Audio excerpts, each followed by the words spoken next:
know, we talk a lot here at this school about making the transition from school to college, making the transition from this school into a career one day. These are the skills that they're getting now that are going to carry them forward into the future. When you think about a change at this school, I want them to be confident, I want them to be enthusiastic about the tough stuff, and I want them to be building the foundation that people later come back to me and say, wow, what are you guys doing that's making kids like this?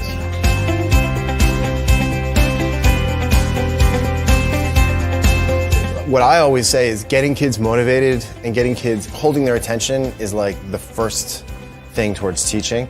You can have all the teaching content in the world ready, but if you don't have their attention, it's first base. You know, Lego products excel at getting kids engaged and focused, and that's why I love it. The kids walk in the door and they go, yes, Lego. I mean, they're just right at the door, right as they're coming into your class, and you know that you have got a really great chance to give them some great learning experiences and get them to learn some stuff that they're going to remember and retain for a long time.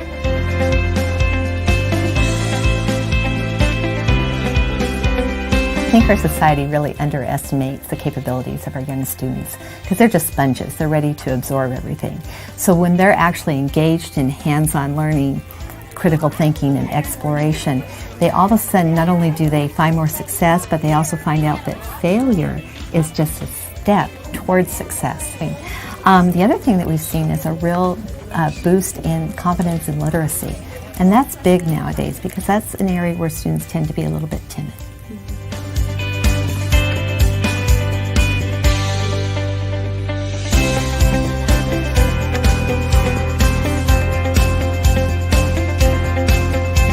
These authentic experiences of engaging in engineering and science and math through the Legos really gives the kids a taste for what their future could be and helps them make better decisions about their career in school so that they can get to where they want to do, so they can get to where they want to be later on in life. And we've seen a very powerful impact on our kids' lives of really re-engaging them in the academic process and re-engaging them at school at every level.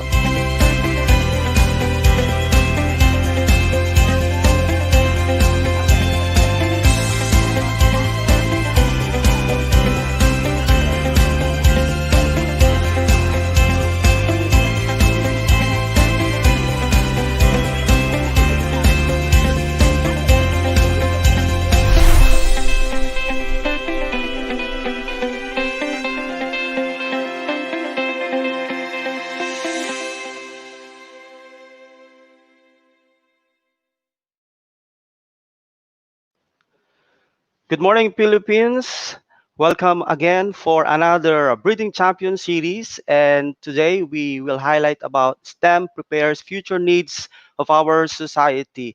And this free live webinar will not be possible without the collaboration of Power INC together with Felta Multimedia INC and STEMified Robotics Learning Center. So good morning, Pilipinas, sa ating po mga kaguruan mula Luzon, Visayas at Mindanao. Ngayong umaga ay muli nating ihahatid ang mga kaalaman buhat po sa ating mga resource speaker na naimbitahan para magbigay po sa inyo at ibahagi ang ating pong mga dapat ihanda for the new normal of education. And before we start with our webinar, let's have a pause for a short prayer.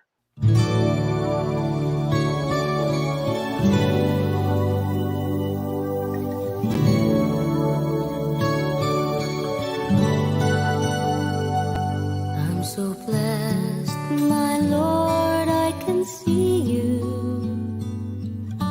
in all the lovely things so fine and true. I see you in the beauty of the flowers and the rain. I see you between the lines of a sweet refrain. I'm so blessed, my Lord, I can see you even when I'm lonely and in pain.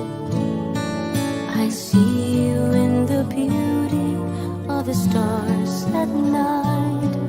I see you in my life, I feel alright.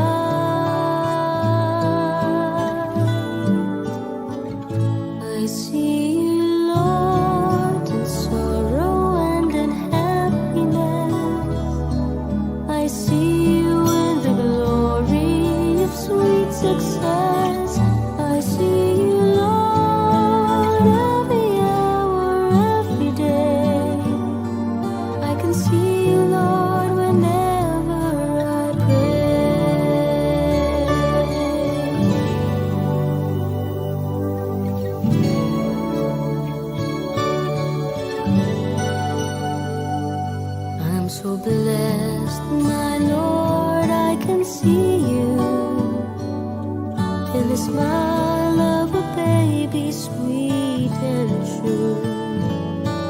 I can see you in the eyes of my very best friends. I see you in these bonds, just like your love that never ends. I see you, Lord, in sorrow and in happiness. I see you in the glory of sweet success. I see you, Lord, every hour, every day. I can see you, Lord, whenever I pray. I see you, Lord, in sorrow and in happiness. I see you with the glory of sweet success. I see you, Lord, every hour, every day. I can see you, Lord, whenever I pray. I pray. I can see you, Lord, whenever I pray.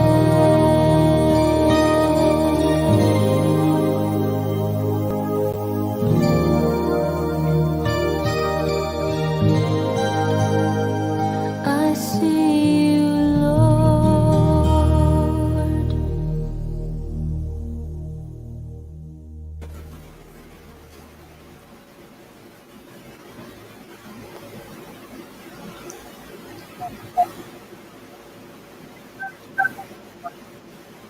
Their homes, no? And that is our prayer na lahat po tayo ay maging ligtas po during pandemic. Kasi importante po ang ating mga kalusugan. And of course, hindi po magiging maganda ang ating pong mga araw-araw na gawain, no? Without the pre-live webinar na ibinibigay po sa atin ng PELTA, ng Power at saka po ng STEMified. So, we have here Ma'am Maylene Abiba from PELTA Multimedia to give us information about our activity for today. Ma'am Maylene. All right, powerful morning to everyone, and thank you again for joining us in this Saturday morning, sunny Saturday morning. Jen, Sir Wax, how are you today? Yes, healthy pa rin po ang buong family. Wala Yes. kasing lumalabas. Bawal lumabas. Wala lumabas. Good morning po. Good morning, Ms. Magandang umaga po, Jen, Sir Wax, and to all our viewers today.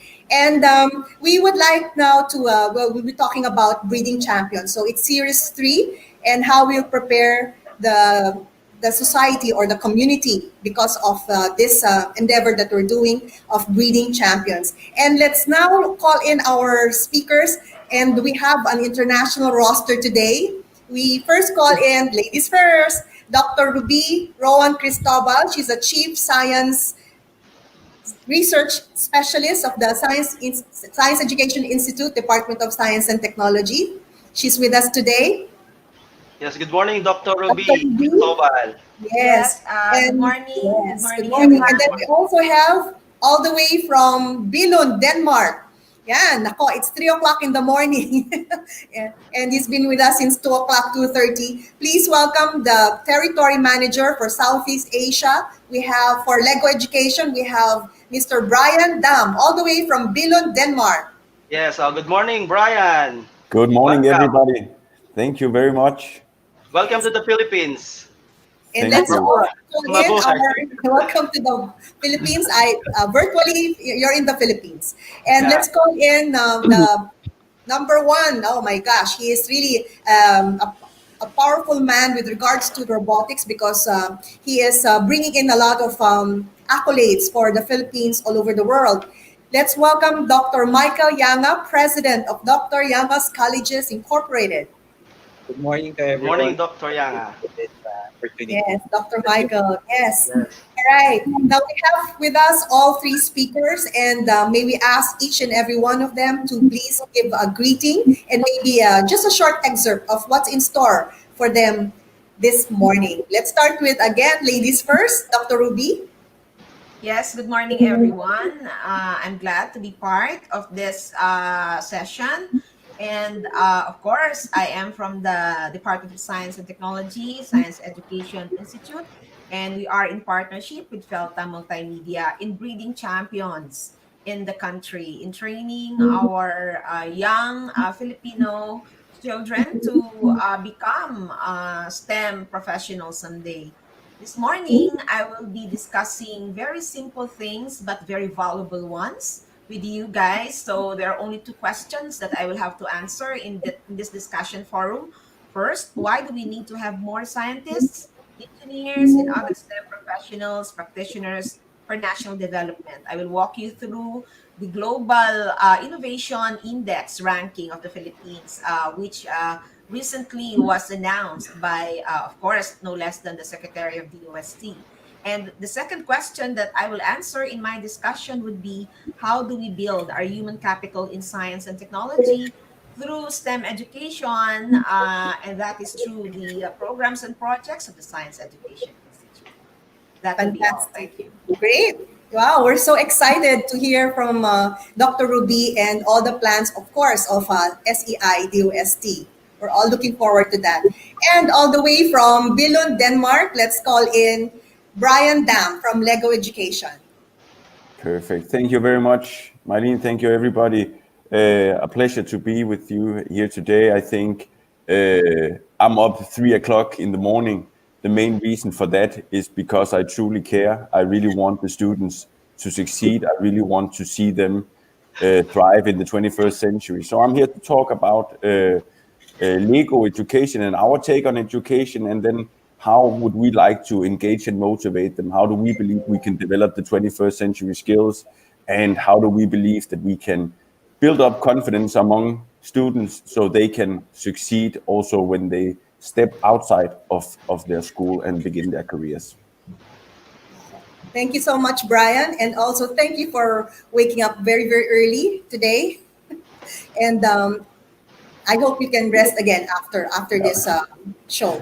All right. And finally, we have with us Dr. Michael Yanga from Dr. Yanga's Colleges Incorporated.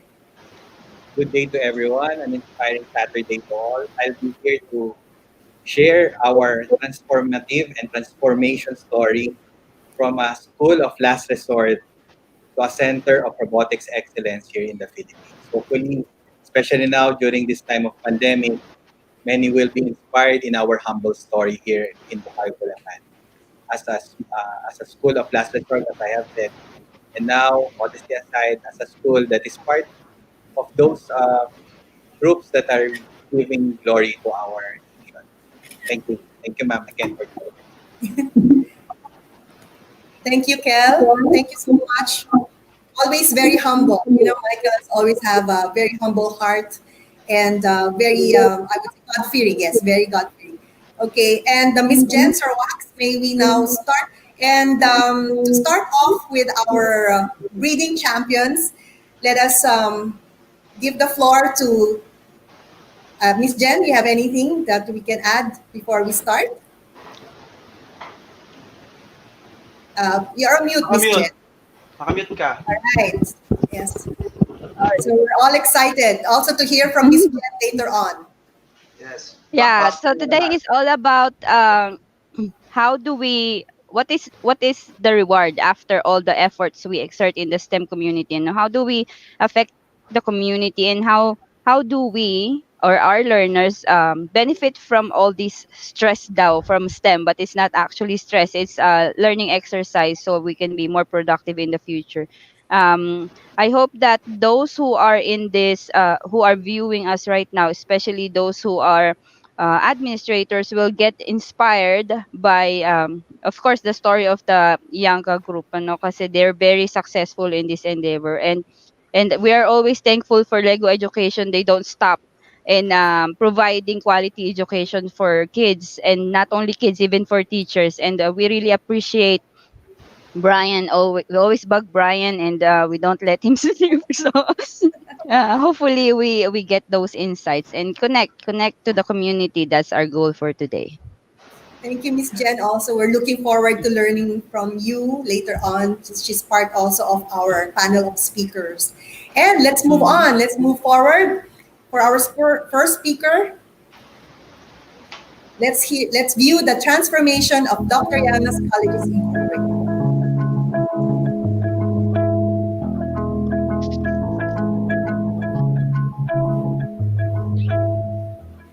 time na yon kasi itong school na to, parang isa siyang tapunan ng mga kick-out. Nung araw nga, pag sinabing Tagayanga, alam niyo ba ang ibig sabihin? Bulak-bulero, hindi nag-aaral. Kukunti na yung estudyante namin, ang dami pang wala. Iniisip nila parang tambakan ng mga matitigas ang ulo. The school of last resort. This was what other schools called Dr. Yanga's Colleges Incorporated, or DYCI. Students were known as class-cutting misfits who defied teachers and administrators. Considered a recycle bin for repeaters and kickouts, DYCI hit an all-time low when its student population plummeted from 2,800 in the 1980s to just 523 in 2001. Determined to turn things around, the newly appointed school director and principal, Mr. Michael Yanga, began improvements on school administration. Kung kami nasa Tagaytay, hinamon kami ni Sir Michael. Ang sabi niya, kayo ba'y naniniwala na ang paaralang ng Dr. Yangas ay magiging #1 sa buong Bulacan? Driven by the desire to harness the innate skills and mold the character of each student, they emphasized the values of God-centeredness and commitment to excellence. As the core operations of the school stabilized, the administration trained its eyes on a bigger goal: to create an innovation that would set itself apart from other schools. Frequent absences were a major problem in DYCI. Upon further investigation, Mr. Yanga found out that students were always in computer shops, which kept them from focusing on school. It dawned on him that he could redirect this interest in computers to a fun but more educational route through Lego Robotics. Robotics education was included in the curriculum for grade 4th to 4th year high school, and all students were given hands-on experience through robotics kits. In 2006, the school started joining competitions. The DYCI robotics team brought prestige and pride to the whole country by earning a number of awards in 3 separate World Robotics Olympiads.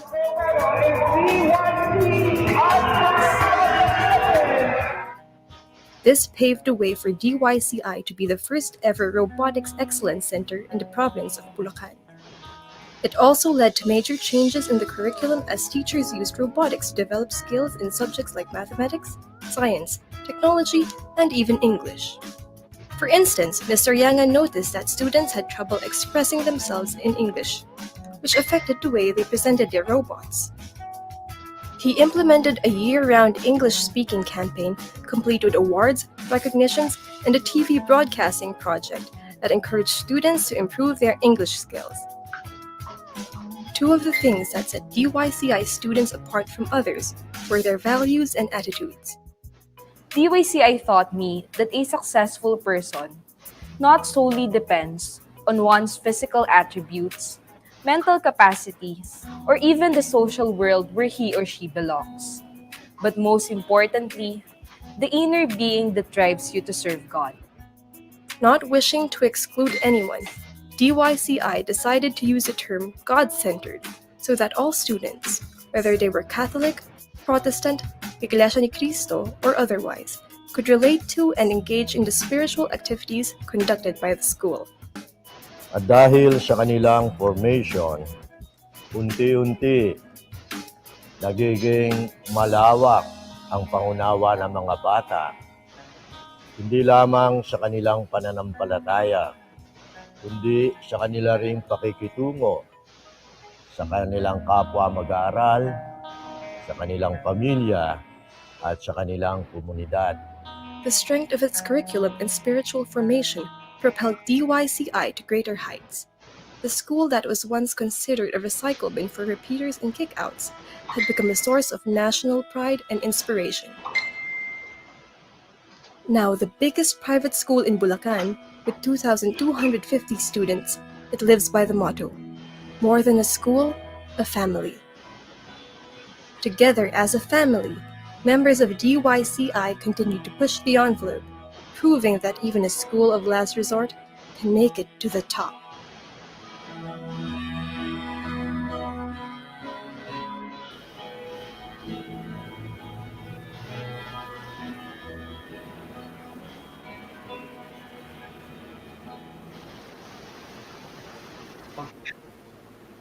Wonderful story. And now to give us the story of the transformation of Dr. Yanga's Colleges Incorporated, let's all welcome the president of the school. Please welcome Dr. Michael Yanga. Good morning, ma'am.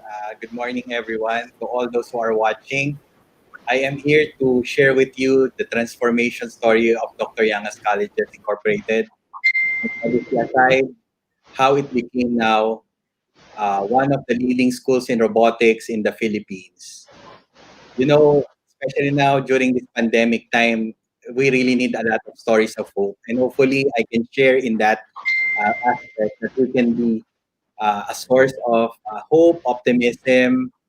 Mahirap gamitin yung positivity, pero sige. And positivity to all of us. So, I'm here to share about how robotics transformed us into a center of excellence. I always say this to Ma'am Maylene, the founder and CEO of Felta Multimedia, and I always and unceasingly thank her for the transformation, and she will always say, hindi, talagang magaling ang school. No, actually, robotics really paved the way. One of the major foundations and anchors of our transformation is robotics. So today, I'm going to share with you how robotics transformed, okay? How robotics transformed DYCI to a center of excellence.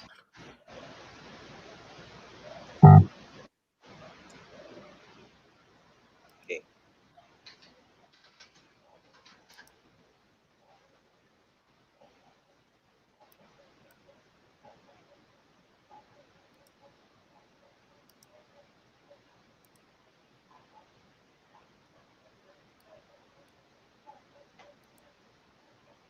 Okay, I'm sorry.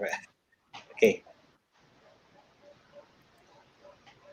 So how robotics transformed DYCI to a center of excellence. So the story began when I was watching in 2006, and I was having a problem regarding the discipline of the students. I was just 3 to 4 years as a principal of the school, and I was asking, how can I motivate our Dacians or our students to stay in the school and not cut classes? So lo and behold, I was watching Saksi, and I can perfectly and vividly remember the anchor then was still Arnold Clavio. And then there was this feature on robotics, and I saw Miss Maylene Abiva talking about a world champion from Batangas, and the school is Faith. So I was really inspired about their Kapeng Barako project that I said to myself, it was a eureka moment, and I said, this is it. I think we've found our niche. During that time, it was not about using robotics into science. As I have said, it's about a behavioral thing that I want to look for something that can really motivate students to stay in the school. So it's not really about science and advancement in technology, which are the reason for adopting and embracing robotics, but it's more of really looking for something that will excite the students, okay? So what are the things behind the thinking process that pushed me to include robotics into the curriculum? The first one is this was coined by Dr. Eduardo Morato of the Bayan Academy when he assessed us and he awarded to us the most transformative school in the Philippines in 2013. And I was not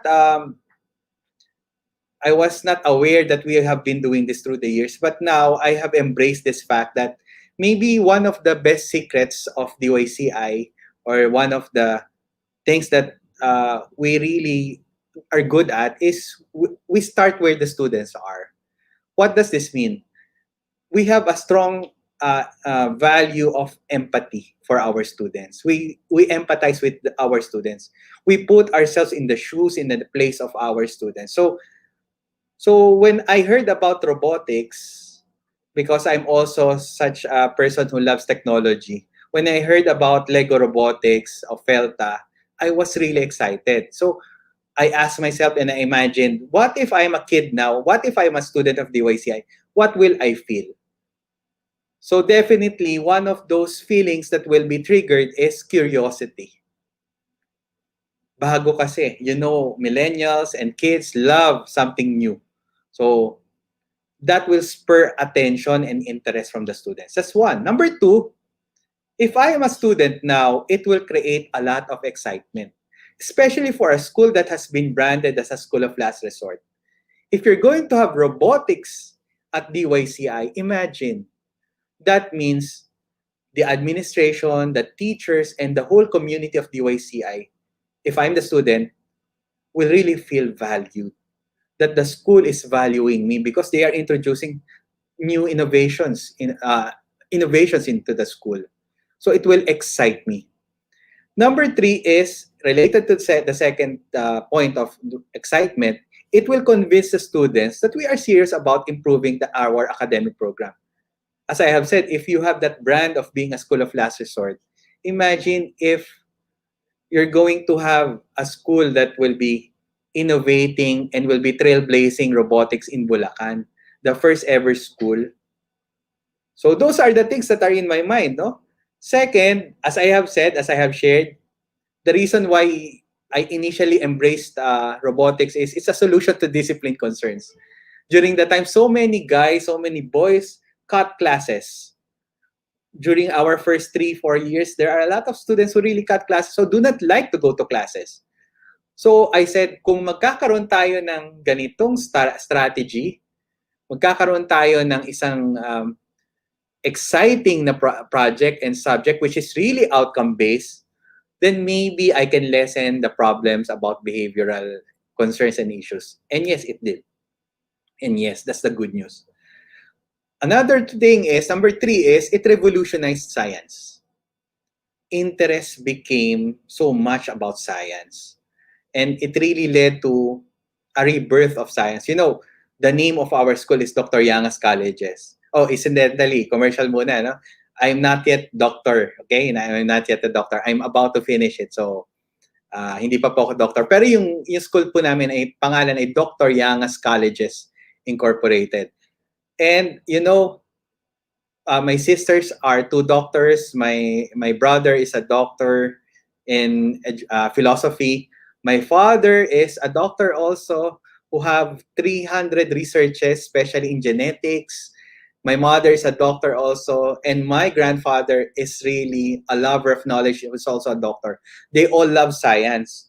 So because of robotics, it brought about the culture of science again back to our school. Number 4, as a school of last resort, yearning to really emerge again, to be revitalized again, we need something that will differentiate us. I know Ma'am Maylene is an expert here in marketing. We need, if you want to be known and you want to be resilient and to stand up again, to rise up again, you need to find that something that differentiates you, and you have to find your niche, that place that you specialize in. And with God's grace, we found out that robotics will be that one. And finally, this innovation became our competitive advantage. You know, in 2008, after that first test, so to speak, when we joined the competition, the Philippine Robotics Academy, Olympiad rather, in 2008, you know what happened now? 2008 to 2020, we modesty aside again, we almost have now over 100 national and international recognitions just by joining this international and national robotics competitions. So those are the 5 things that came to my mind why we included robotics in the curriculum. So how did we start? I'll be very proud to say that we had 2 RCX kits. Those experts, those who are really into robotics, you know what I mean, the RCX kits, the yellow ones, and a few laptops. But I was brave enough, I told our robotics mentors who were actually not applying to be robotics mentors, Sir Beryl, our director for robotics and our supervisor for robotics, actually was applying as an office staff. But I saw in his resume that he was a former computer science, a computer teacher, and he has good communication skills. So I actually I did not convince him. I forced him to really embrace robotics. So I said we will do this even though we have only 2 RCX kids. We will allot an hour a week, and all high school sections, I still remember we have 40 sections already then. Maybe around 30 to 40 sections then. We have 1 hour for them. We will share these 2 RCX. We will divide the time for programming and building so that we can maximize the meager resources that we have that time. And number 3, so that we can really generate awareness, we did the unthinkable. We were just few months into it, and I told Sir Beryl and Sir Romir, please look for FELTA and have a training. Sabi nila, okay, sige po, magta-train kami because we're going to join a competition. Next year po, sir, sabi nila sa akin. No, not next year, this year. So during the time, I can still perfectly remember the champions were Benigno, I think, Benigno Aquino. So that was the time that I was really inspired, and we tried our best. And the first time that we joined was we placed 4th, okay? So we placed 4th. So nung nagkaroon kami ng placing na 4th, sabi ko, parang pwede to Pwede to. Kaya to, okay? So thereafter, what happened? Later, I go into show to you pictures and so on and so forth, no? So we already had our robotics laboratory in 2010. We invested in more kits.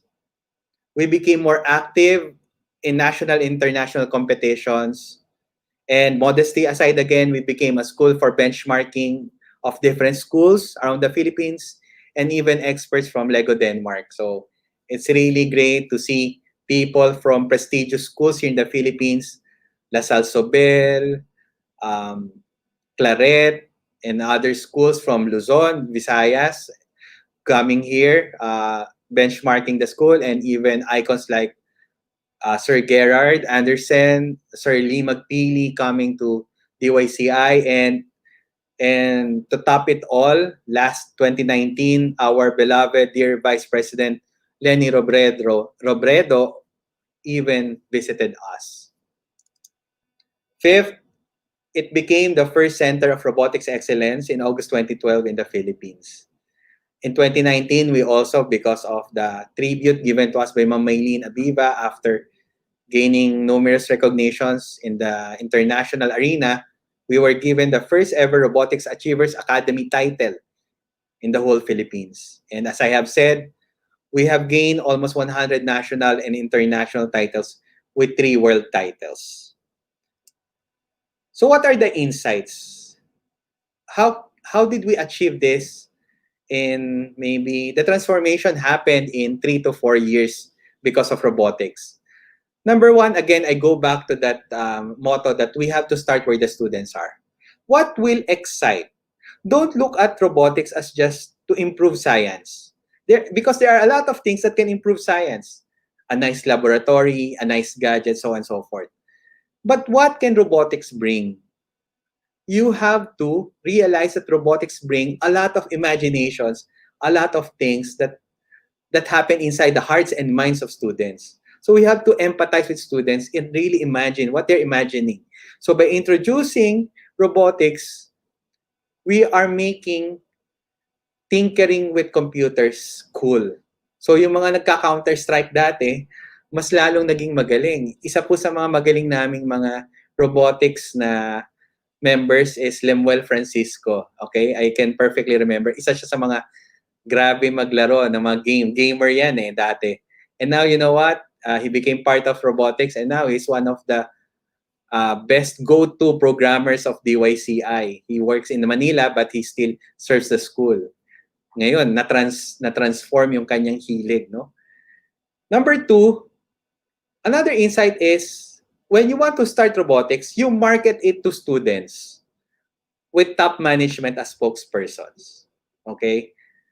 Again, modesty aside, maybe one secret of DYCI is because I still have that sense of wonder. I'm eager about robotics. So when they see their director, principal, or their president now involved in robotics, so the students get inspired. So maybe that's one of the reasons why we are also successful. Number three, school leaders must also be involved. My family is very supportive of robotics. So robotics should not just be given and endorsed to the science coordinator and then voila, yun na, eureka moment. No, hindi ganun. You have to have your school leaders be part of this. You make the laboratory more exciting, more out of the box, more avant-garde. Another realization is we have to embrace robotics nowadays because it is the embodiment of outcome-based learning. This is what our government is telling us. Learning must lead us to outcomes and results. And robotics give us immediate, quick wins for our students. So that is a very important thing to consider. Number 5, robotics paves the way for students to have great careers. And this I have proven. Okay? I like to show to you some, 5 of them, no? Maria Nerissa Nicolas became one of the 10 outstanding students of the Philippines in 2015. And right there, after that, few months after her graduation, Dr. Josette Bio of SEI hired her. Okay? She graduated magna cum laude. Now she is the Science Research Specialist of DOST SEI. Agel Sam de Jesus, who will be getting married this afternoon, congratulations Agel, is now a founder of his own company, DCLA, which services 30 schools now for computer studies, no? Diversified Computer Learning Approach Philippines, graduate of De La Salle University, a scholar of Felta Multimedia. He just recently resigned from Procter & Gamble. Okay? Imagine, no? Trisha Carmela Santos, part of the World Champions 2012. Actually, Agel and Nerissa were part of the first ever World Championship crown for the Philippines in 2010. Okay? Now, Trisha Carmela Santos, she was an Ateneo de Manila University full scholar with honors, graduated with management engineering, part of the 2012 World Champions in Malaysia. Chea Morales, also part of the 2012 champions, graduated from University of Santo Tomas, now a licensed engineer, electronics and communications engineer, and cum laude. Abby Luis Casalia, she is a magna cum laude graduate of our school, and she was one of the top 5 finalists for GMA Network Excellence Award for technology-based category given to students. So these are just maybe the best outputs that we have are our students, that maybe we're doing something right, okay? So eventually through the years, we have what we call the Novus DYCI Technovate Center. From just one laboratory, we expanded it to a technology center. Novus means new, a Latin word which means new, and Technovate, a combination of technology and innovation. So this is our laboratory, robotics laboratory. Okay. If you can notice the plaques and everything, the jackets and the colors of our robotics, which has been benchmarked by many schools nowadays. Here is our makerspace. This thing I got from Tufts University when Ma'am Maylene gave us the opportunity to attend a seminar in Boston. Okay. So this is our makerspace. We also have our makerspace. We have our Spark Lab where we have our advanced computers now. And here is like, this is what we call the Magpili Hall, named after Lee Magpili, one of the robotics rock stars, so to speak. And we place all our champion inventions here. No? Soon, we hope to make this an interactive museum. We also have our VR and AR room. Okay. And our computer excellence room. Another computer room, the hub. Okay.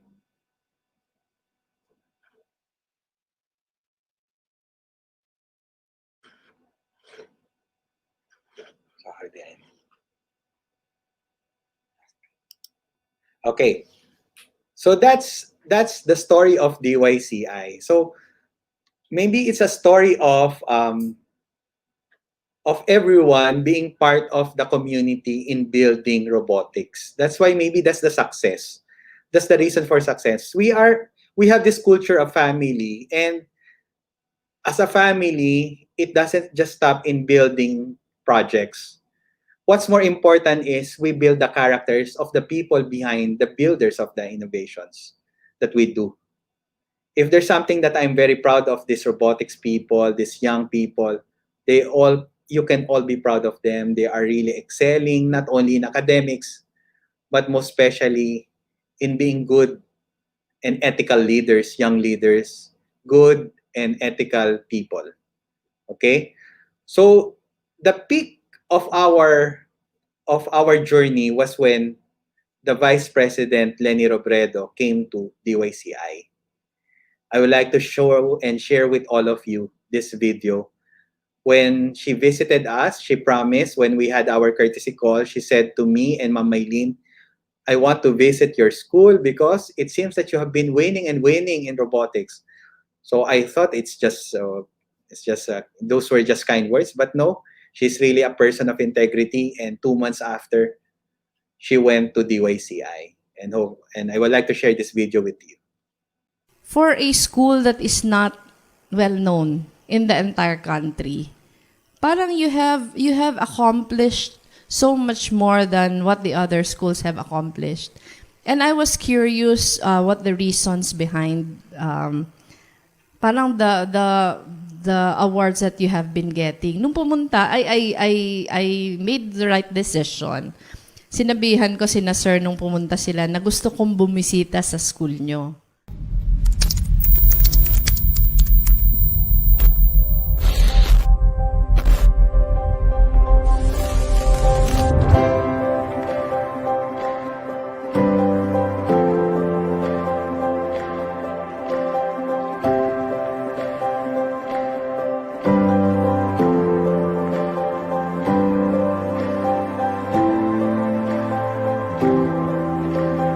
Paraya is letting others shine, letting others have the same opportunities that we have. It's self-denial, it's selflessness, it's self-giving. All of these are in consonance with the vision of our dear Vice President. So that was the reason why we conceptualized Angat Buhay. So kung meron kayong paraya, meron din kami Angat Buhay. And Angat Buhay is our flagship, anti-poverty flagship program, where we help the poorest of communities.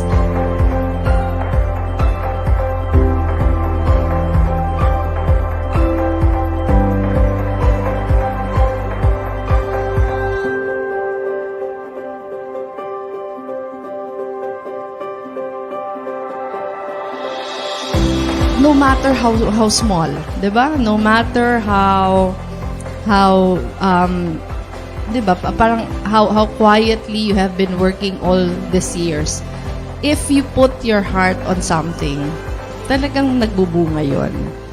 And I think your story needs to be told and retold over and over again. Not because we are proud of the honors that you have been reaping for the country, but because your story is a story of inspiration.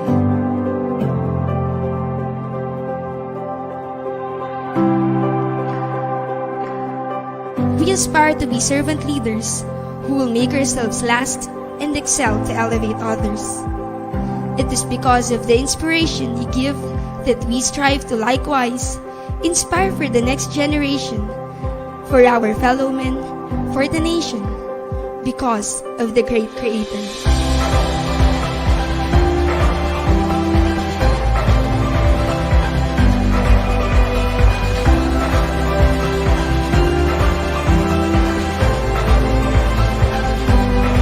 Now, parang you're a beacon of hope. You're a beacon of inspiration to every one of us. So, yung pagbisita ko ngayon is not just to learn about you, but also to thank you for what you have been doing all these years, for the honors that you brought to our country. Salamat po sa pagiging isang huwaran. Na ang pag-ibig sa bayan hindi naman dapat ipinagyayabang. Dahil ang pag-ibig madalas ay tahimik lang, tahimik, ngunit nasa panig ng kabutihan at ng katotohanan. Dahil ang isang pinuno ay hindi isang pinuno kung hindi paglilingkod ang nasa kanyang puso. Marami pa po kami pag-uusapan later on because we want to explore how we can partner in teaching the very poor communities that we are in, yung mga nalalaman nyo. So it is one thing that we will look forward to, our partnership, yung aming angat buhay at ang inyong paraya. Ano? So maraming salamat. God bless you all. Mabuhay po kayo lahat.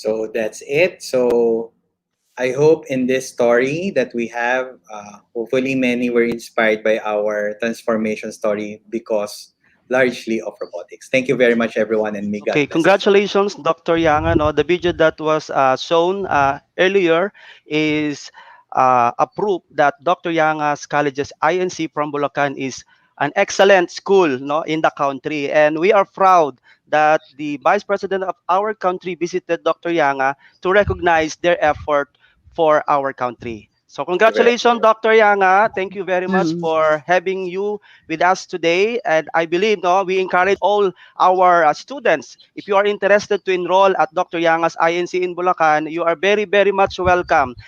We make sure na you will be provided by a very, very quality education that they provide.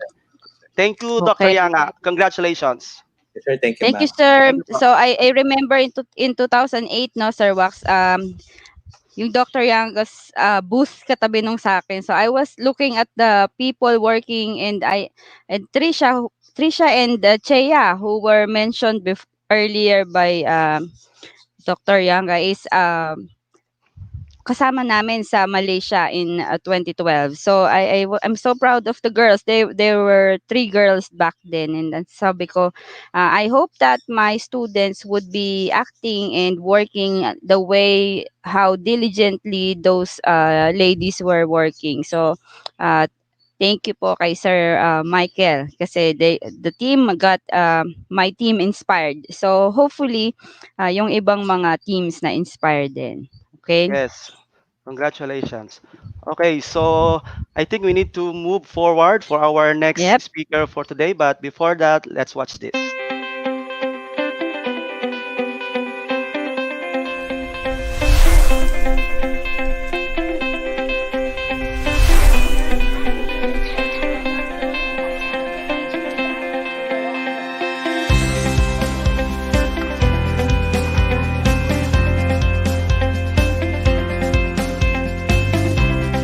You know, we talk a lot here at this school about making the transition from school to college, making the transition from this school into a career one day.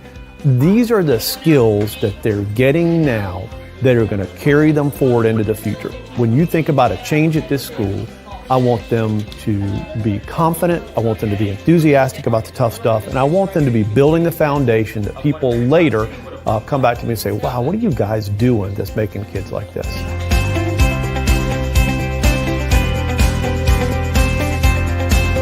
What I always say is getting kids motivated and getting kids holding their attention is like the first thing towards teaching. You can have all the teaching content in the world ready, but if you don't have their attention, it's first base. You know, Lego products excel at getting kids engaged and focused. And that's why I love it. The kids walk in the door and they go, yes, Lego. I mean, they're just right at the door, right as they're coming into your class. And you know that you have got a really great chance to give them some great learning experiences and get them to learn some stuff that they're going to remember and retain for a long time.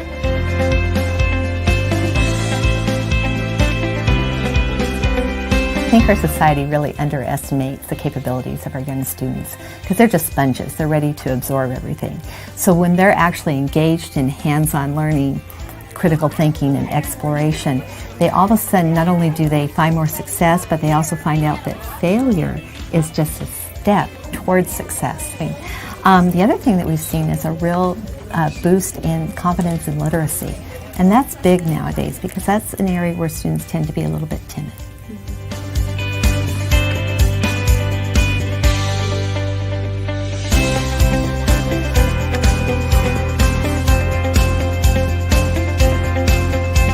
These authentic experiences of engaging in engineering and science and math through the Legos really gives the kids a taste for what their future could be and helps them make better decisions about their career in school so that they can get to where they want to do, so they can get to where they want to be later on in life. And we've seen a very powerful impact on our kids' lives of really re-engaging them in the academic process and re-engaging them at school at every level.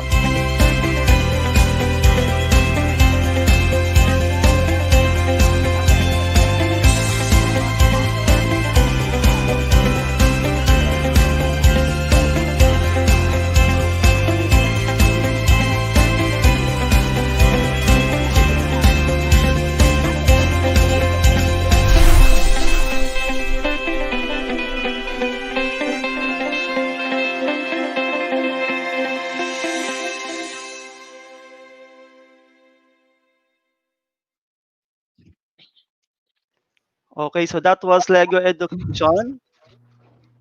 Yeah, Yes, sir. so we continue. Okay. Yeah. So Yes. Brian needs to sleep. He's there like too early. So we would like to welcome again our partner in education, Lego Education, building confidence through Lego Education with Mr. Brian Dam, the Lego Education Territory Manager of Southeast Asia. Yes. Good Good morning, Brian. Good morning. Yes. I'm not asleep in any way, so so I'm all fired up and ready to go. Okay, so All let's right. proceed. Perfect. So first of all, welcome. As mentioned, my name is Brian, and I'm working as the territory manager of the Philippines in Lego Education. In order for us to kind of understand and share what and how Lego Education is doing, I would like to start off by just introducing the Lego Group and how the different entities in there are collaborating.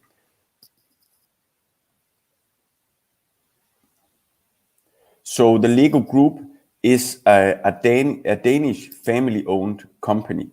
The company was actually started in 1932, so it is a quite old setup, and it was funded or founded by Ole Kirk Christiansen, which you see here in the background of the picture. So in front of that, and so in the guy in the middle of the picture, that is his son, Godfred. And Godfred was actually the inventor of the Lego brick as we know it today. In front of him again, so the young child sitting in front, that is Kjell Kirk Christiansen, so the third generation. That is the same guy as you see to the right in a slightly older version with glasses. So he is now the family head of the Lego Group, and it is his son standing next to him. So this means that this is the fourth generation of the company. However, despite the fact that we are from 1932 and that we are running on the fourth generation, the company is still run based on the same principles as it was founded. Having imagination, creativity, fun, learning, caring, and quality as key focuses. Those things then combined with the company slogan or motto, which is only the best is good enough, is kind of what's allow us to deliver the impact all across the world that we are doing. And in regards to these core values of the Lego Group, it is important for me to share that these values are not for a marketing purpose. This is something that we live and breathe every day that is highly embedded into our daily lives. So if we're just double clicking on creativity, for example, if you have 6 identical bricks of the one that you saw on the previous slide, we call them 2x4. They have 2 studs by 4 studs, so the concept is quite simple, right? But if you have 6 identical bricks of those, they have more than 915 million different ways of putting them together. And this is to us endless opportunities and endless possibilities, and creates no limitations for creativity. So in this way, the Lego Group again lives up to its promise. In the Lego Group, or the Lego Group consists of 3 main entities. So we have Lego Retail, as you might know. Lego Retail is doing Lego Ninjago, Lego City, Lego Friends, and so on. Then we have the Lego Foundation, which I will touch briefly upon a little later. And then lastly, we have Lego Education, but all having the same overall goal in mind, and that is to inspire and develop the builders of tomorrow. So that one remains intact.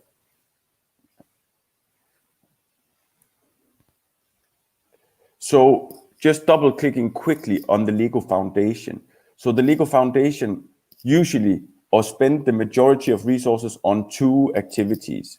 One thing is conducting CSR projects all across the world. They are supporting currently in the US, they are supporting in refugee camps in the Middle East, and they have a lot of activities going on. But secondly, what they are also doing is they are spending a lot of resources on research in early childhood development. And to ensure that we have the necessary academic credibility, this research is of course not created or done by the foundation, but this is done by collaborative partners such as MIT, Tufts University, Cambridge, and so on. Currently, they have approximately, I believe it's 25 different universities that caters for all the way from Latin America to US, to Europe, to Middle East, and to Asia. So we are carrying the whole spectrum of the world, doing research with these highly recommended and well-known universities. All of this research has kind of compiled into methodology and an approach to learning, which is much more holistic than what we have seen previously. So it's based on these 5 elements. So cognitive learning, you have physical skills you need to learn, creativity, social skills, and emotional skills. And these things are not taught in brackets, right? So you don't have necessarily a class that says creativity, but all of these things are embedded in all classes, more or less. So it's a new way of thinking about creating and setting up students for success by having a holistic approach to learning and by ensuring that the individual kid is challenged at a level where it will grow, it will learn, and it will develop. If we then look at Lego Education, then Lego Education takes all the benefits of the 2 other entities and creates by that learning solutions that go into the classroom. So we're taking all the opportunities that the system bricks and the technique bricks are putting in and allowing us to utilize, while at the same time using research conducted all across the world to increase impact.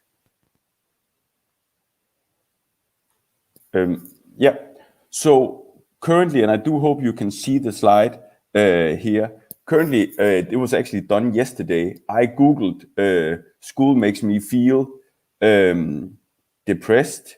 We have feel like a failure. We have sad. And this is exactly the things that we would like to avoid, right? This is a fresh Google search of one of the things that I mainly Googled. So this is not what we would like to see, right? We want the exact opposite thing of this. What we would like to do is we would like to embark along with students on a journey that should contain and set them off for becoming lifelong learners instead. So what is it actually that the students need? As you might know now, we are all sitting here at a live webinar. The world is rapidly changing, right? So, and you can also think back just 5-10 years when you had a phone that could only send text messages. So how did the smartphone change how we're living our lives? And what is 5G going to do with how we see life, what we do with life, and what opportunities does this set us up for? So what is it that we need to teach the students now and to set them up for success in a world that we don't know how it will look like? And the World Economic Forum has set up a list of skills that is required for students to thrive once they get outside of school. So it contains complex problem solving, critical thinking, people management, and so on. However, this is a great list, but how do we change our approach to education while at the same time still learning basics, so math, literacy, and so on, while at the same time setting ourselves up or the students up for success?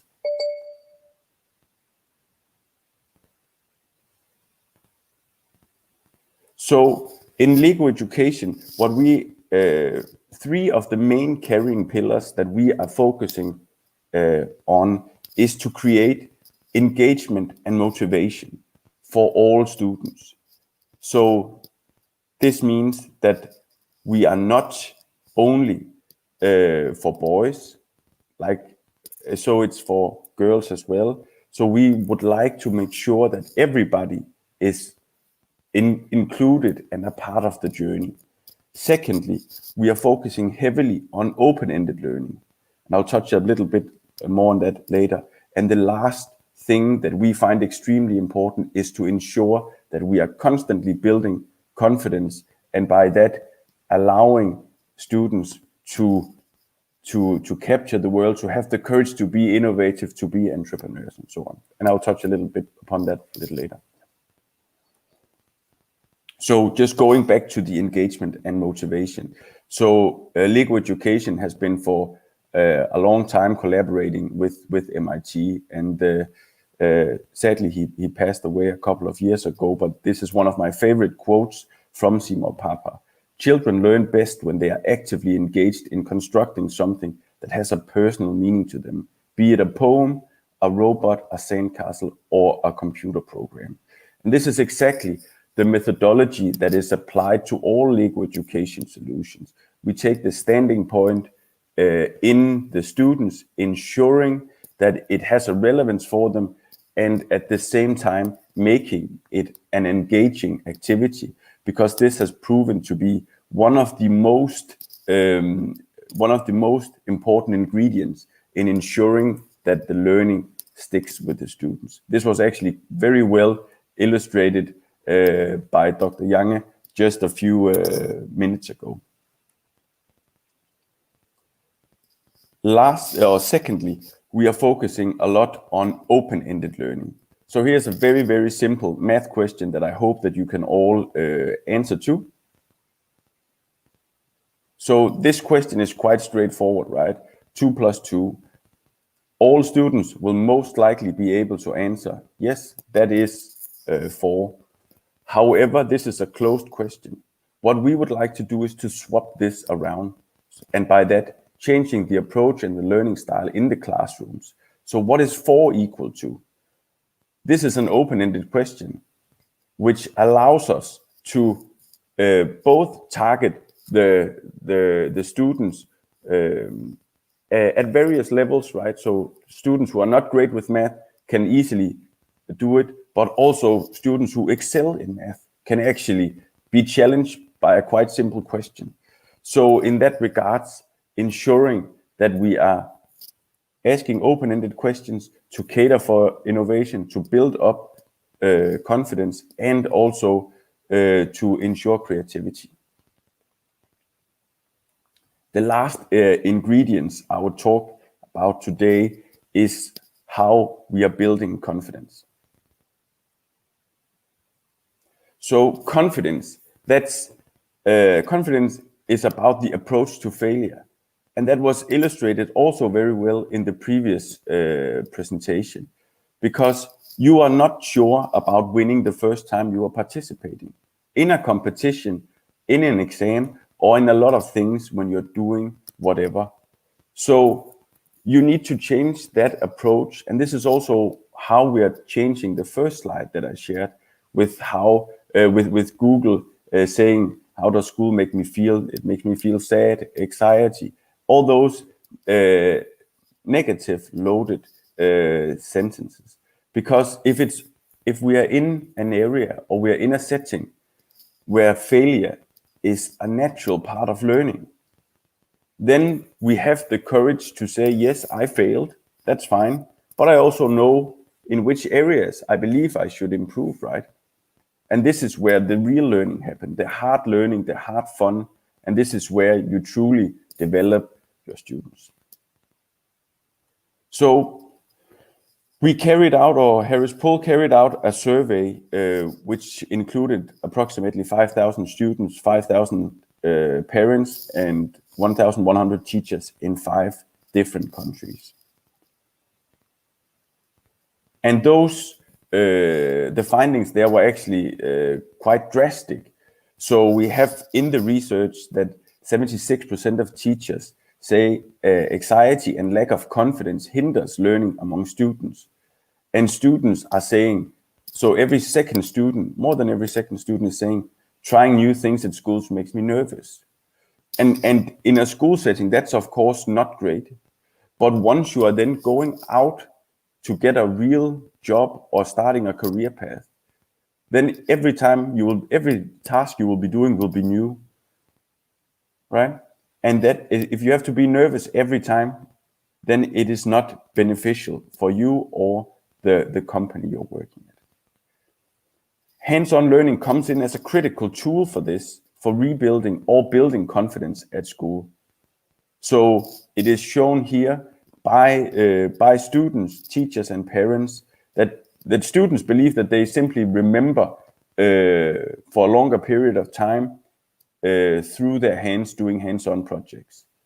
They also say that hands-on learning makes them helps them to learn new things, and the teachers are saying that it makes them build up confidence, and the parents are more or less saying the same things as the students, or the other way around, depending on how you look at it.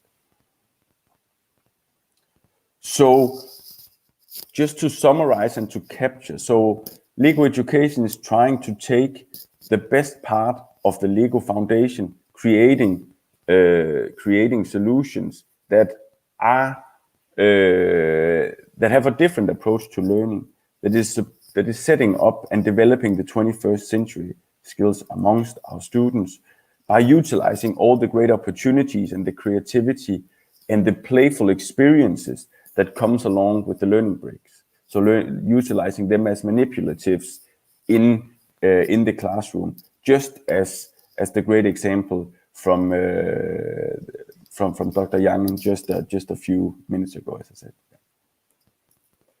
Then what have all of this become then? Because it is important to individually have strong learning tools in the classroom. But Lego Education has taken it one step further. So actually creating a continuum of STEAM learning tools that will take students on a journey that can cater all the way from K1 to K12. So starting at early learning, where we are focusing on stimulating curiosity and exploring together and learning through play. Then when the kids or students are getting a little older in primary, we would like to ignite their enthusiasm for effective lifelong learning. And here it's especially important that the solutions are versatile and so inclusive that it also has the same appeal to the girl to the girl students or the female students as the boys. Then when they come into secondary, the focus has changed slightly. So we're trying to grow creative problem-solving skills and accelerating our STEAM learning. And then in the last part of secondary school, what we are trying to do is prepare them for potential careers or college or their next steps. So deep diving into that aspect. And that was actually what I had to share today. I hope you had some key takeaways from it. And thank you very much for your time. The 80s. A decade of innovation. One would forever change the face of learning. Lego Education. Created with one goal in mind, Lego Education set out to reimagine the way we learn. And for 40 years, that's exactly what we've done.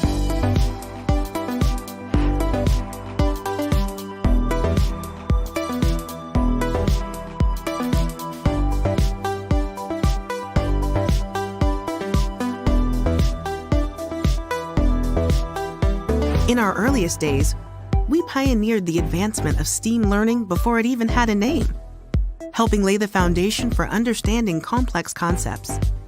We recognize the power in bringing a hands-on approach to education, ensuring that even the most intimidating STEAM subjects could be fun and accessible. And we saw that by building confidence in learning through exploration, collaboration, real-world application, inspiration, and innovation, we could ignite a lifelong love of learning. And now as we look back, we're excited to celebrate these 40 years of learning through play, and even more excited about what the next 40 will bring.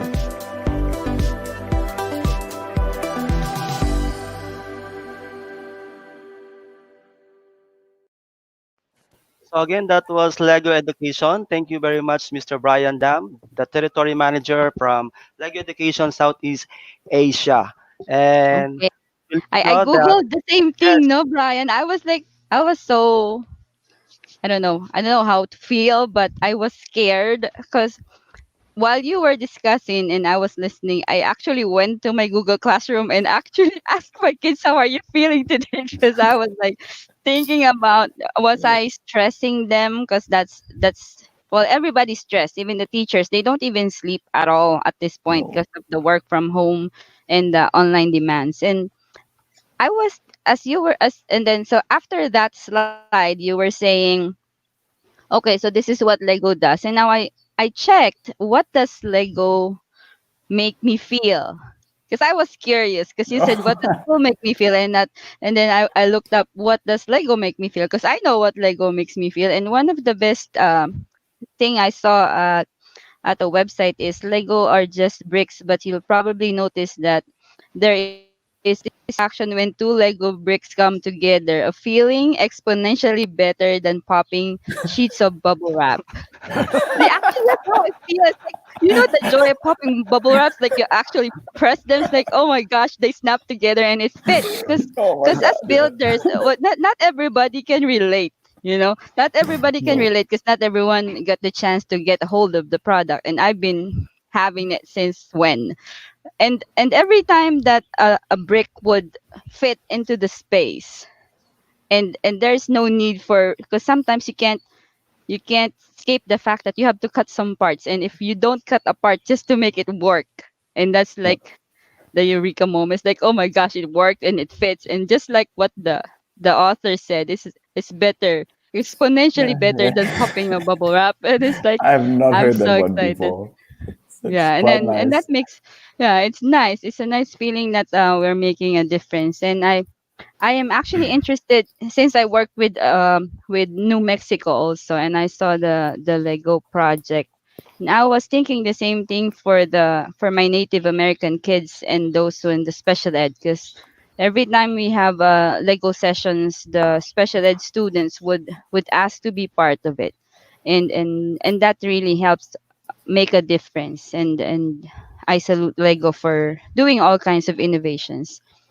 I'm just happy yes. with the bubble wrap. Congratulations, Brian. Thank you. Thank Thank you you. very Thank you. much. And it was a Yes. pleasure being here. And if there is any further questions, I'll gladly answer. Otherwise, I think I'll head back. Otherwise, I'll head Yeah. back to bed. Yeah. Okay. You have to head back. You have to, like, your little girl will Yeah, force you into an exercise later. exactly. Running around. Thank you Good. so much for your time. Really appreciate having you Thank you, here, Thank and you. Brian. Yeah, it was a see you pleasure. again. Take care. Bye. Bye bye. All Okay. right. So let's So, Sir proceed. Wax. Yep. I Okay. think Okay, we go now girl. to the other highlights of our webinar for this morning. Okay, Ma'am Jennylou will introduce our next resource speaker. Okay, so we have the lady, like the lady that I look forward to seeing, because we're friends in FB, and we're friends in the group, but I haven't seen her in person due to the pandemic. So let's get to know what the role of the SEI-DOST in the advancement of science and technology in the Philippines. So we have Miss Ruby Roan-Cristobal. Dr. Ruby is the Chief Science Research Specialist of Science Education Institute, Department of Science and Technology. Good morning po, ma'am. Okay, welcome, Dr. Ruby. Yes, good morning, Wax. Good morning, Yes. Jennylou. It's been Mhm. a pleasant experience watching the two other speakers talk about, breeding champions for the future. Yes. That's precisely what I'm talking about, but in a different way, in a different method that the government would employ to bring us there. Okay, Okay, so let's proceed. so let's proceed. So thank you. Will be controlling my PowerPoint presentation. So to avoid any technical problem due to connection. So building the future through STEM education, that's the topic that I will discuss. And for the discussion points, which will be in the next slide. So we will be discussing with you today two questions. We will be answering that in my talk. The first question would be, why do we need to have more scientists, engineers, and other STEM professionals and practitioners for national development? It's not exactly a motherhood thing. You would realize how each and every scientist or each and every student who would like to be a scientist can contribute to the bigger scale of national and economic development.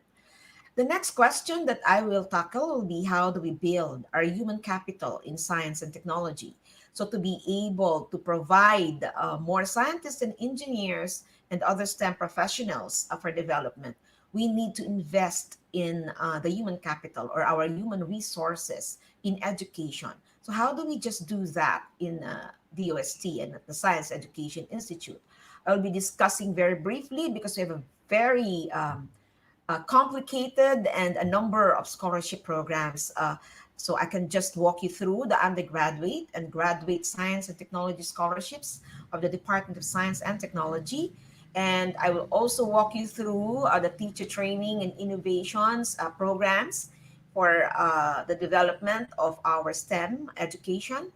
And of course, my favorite, because this is the one that I'm handling, developing science and technology culture among the youth and attracting them to STEM careers. Hopefully, this will be a very good session for everyone since we are going from the bigger scale to a smaller scale, or from the social global dimension to the individual dimension. Okay, so for the next slide.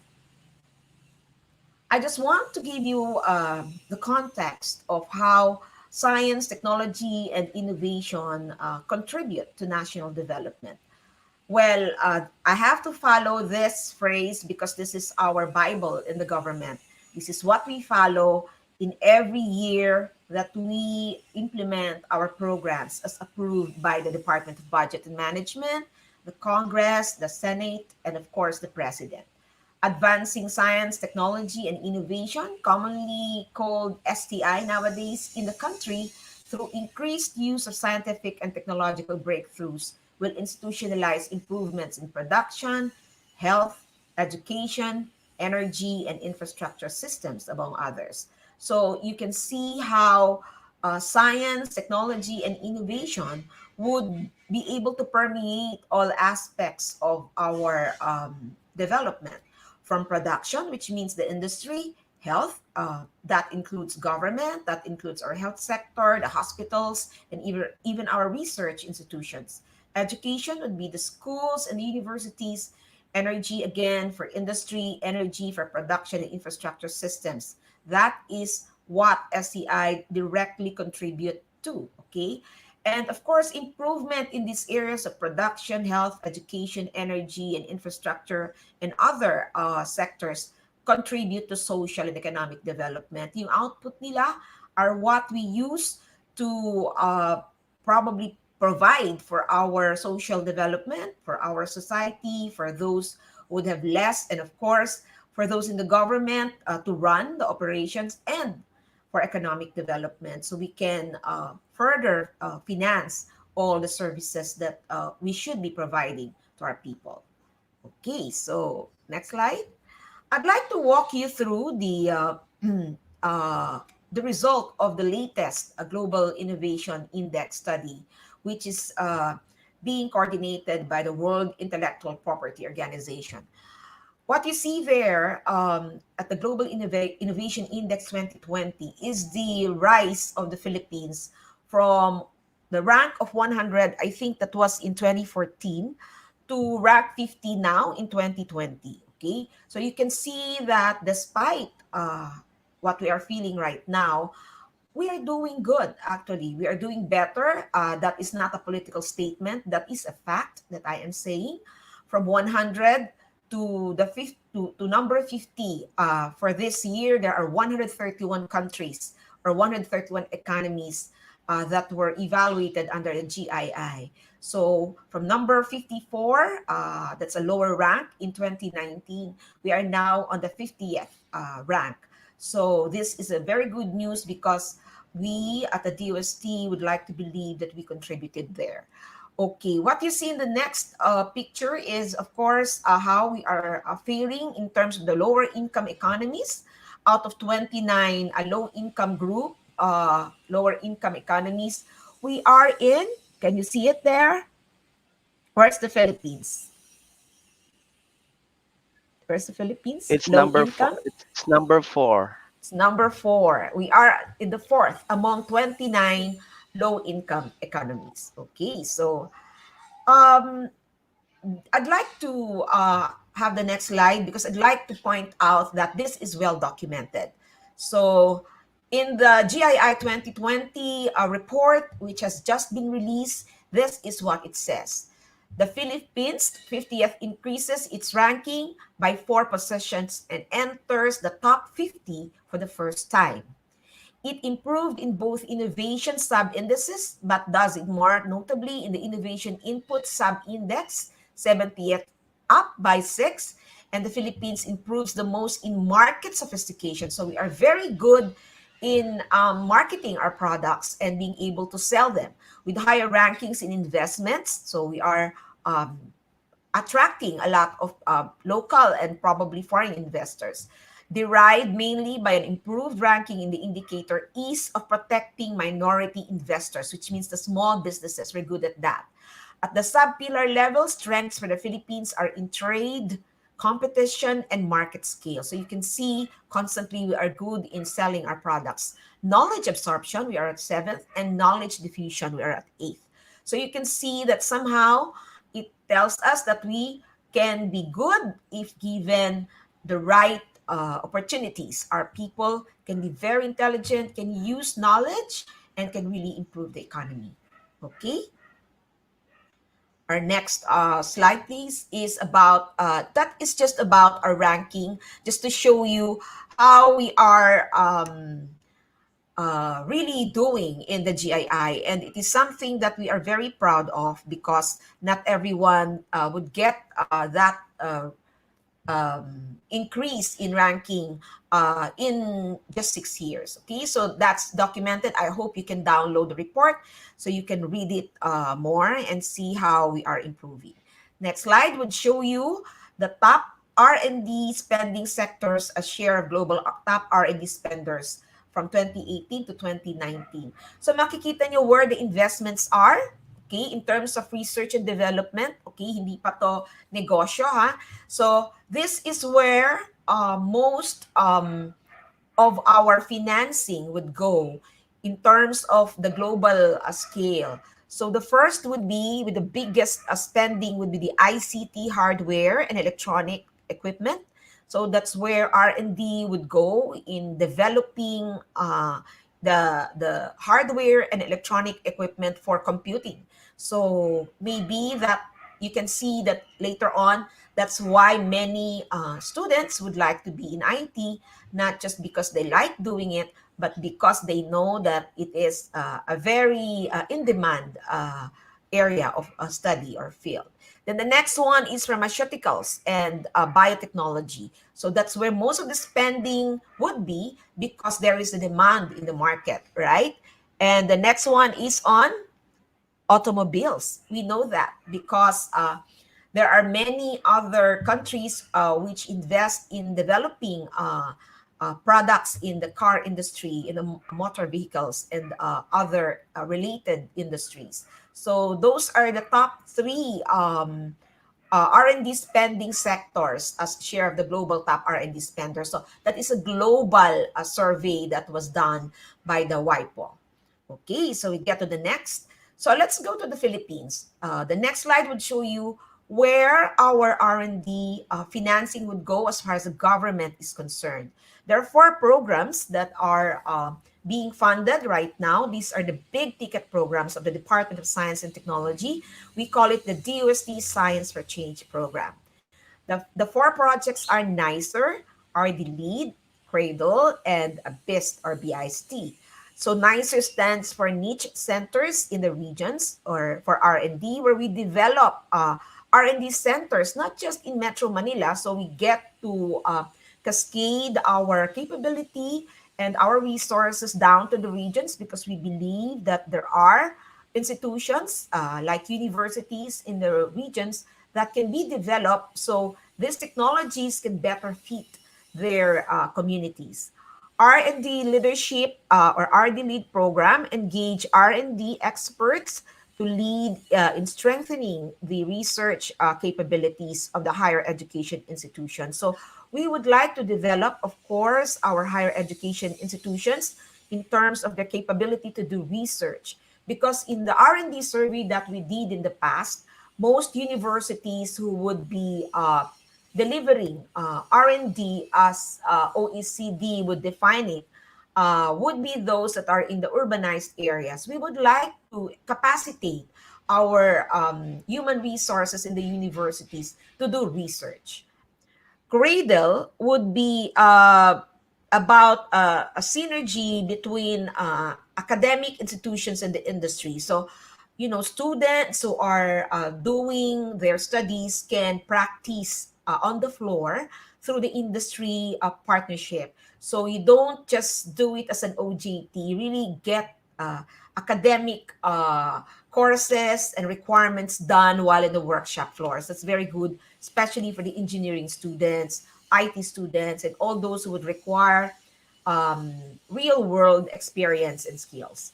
The Business Innovation through S&T, or the BEST for Industry program, facilitates, of course, the acquisition of strategic and relevant technologies by Filipino companies to support R&D development. So those industries which would require research and development can be assisted by the Department of Science and Technology through capital investments or even through the deployment of experts. Okay. So next slide would tell you the percentage of employed science and technology graduates by usual occupations here in the Philippines. And that this study was completed in 2015, but was used by our collaborating partner, the Philippine Institute for Development Studies, which we commissioned last year until this year for a study on our labor market for science and technology human resources.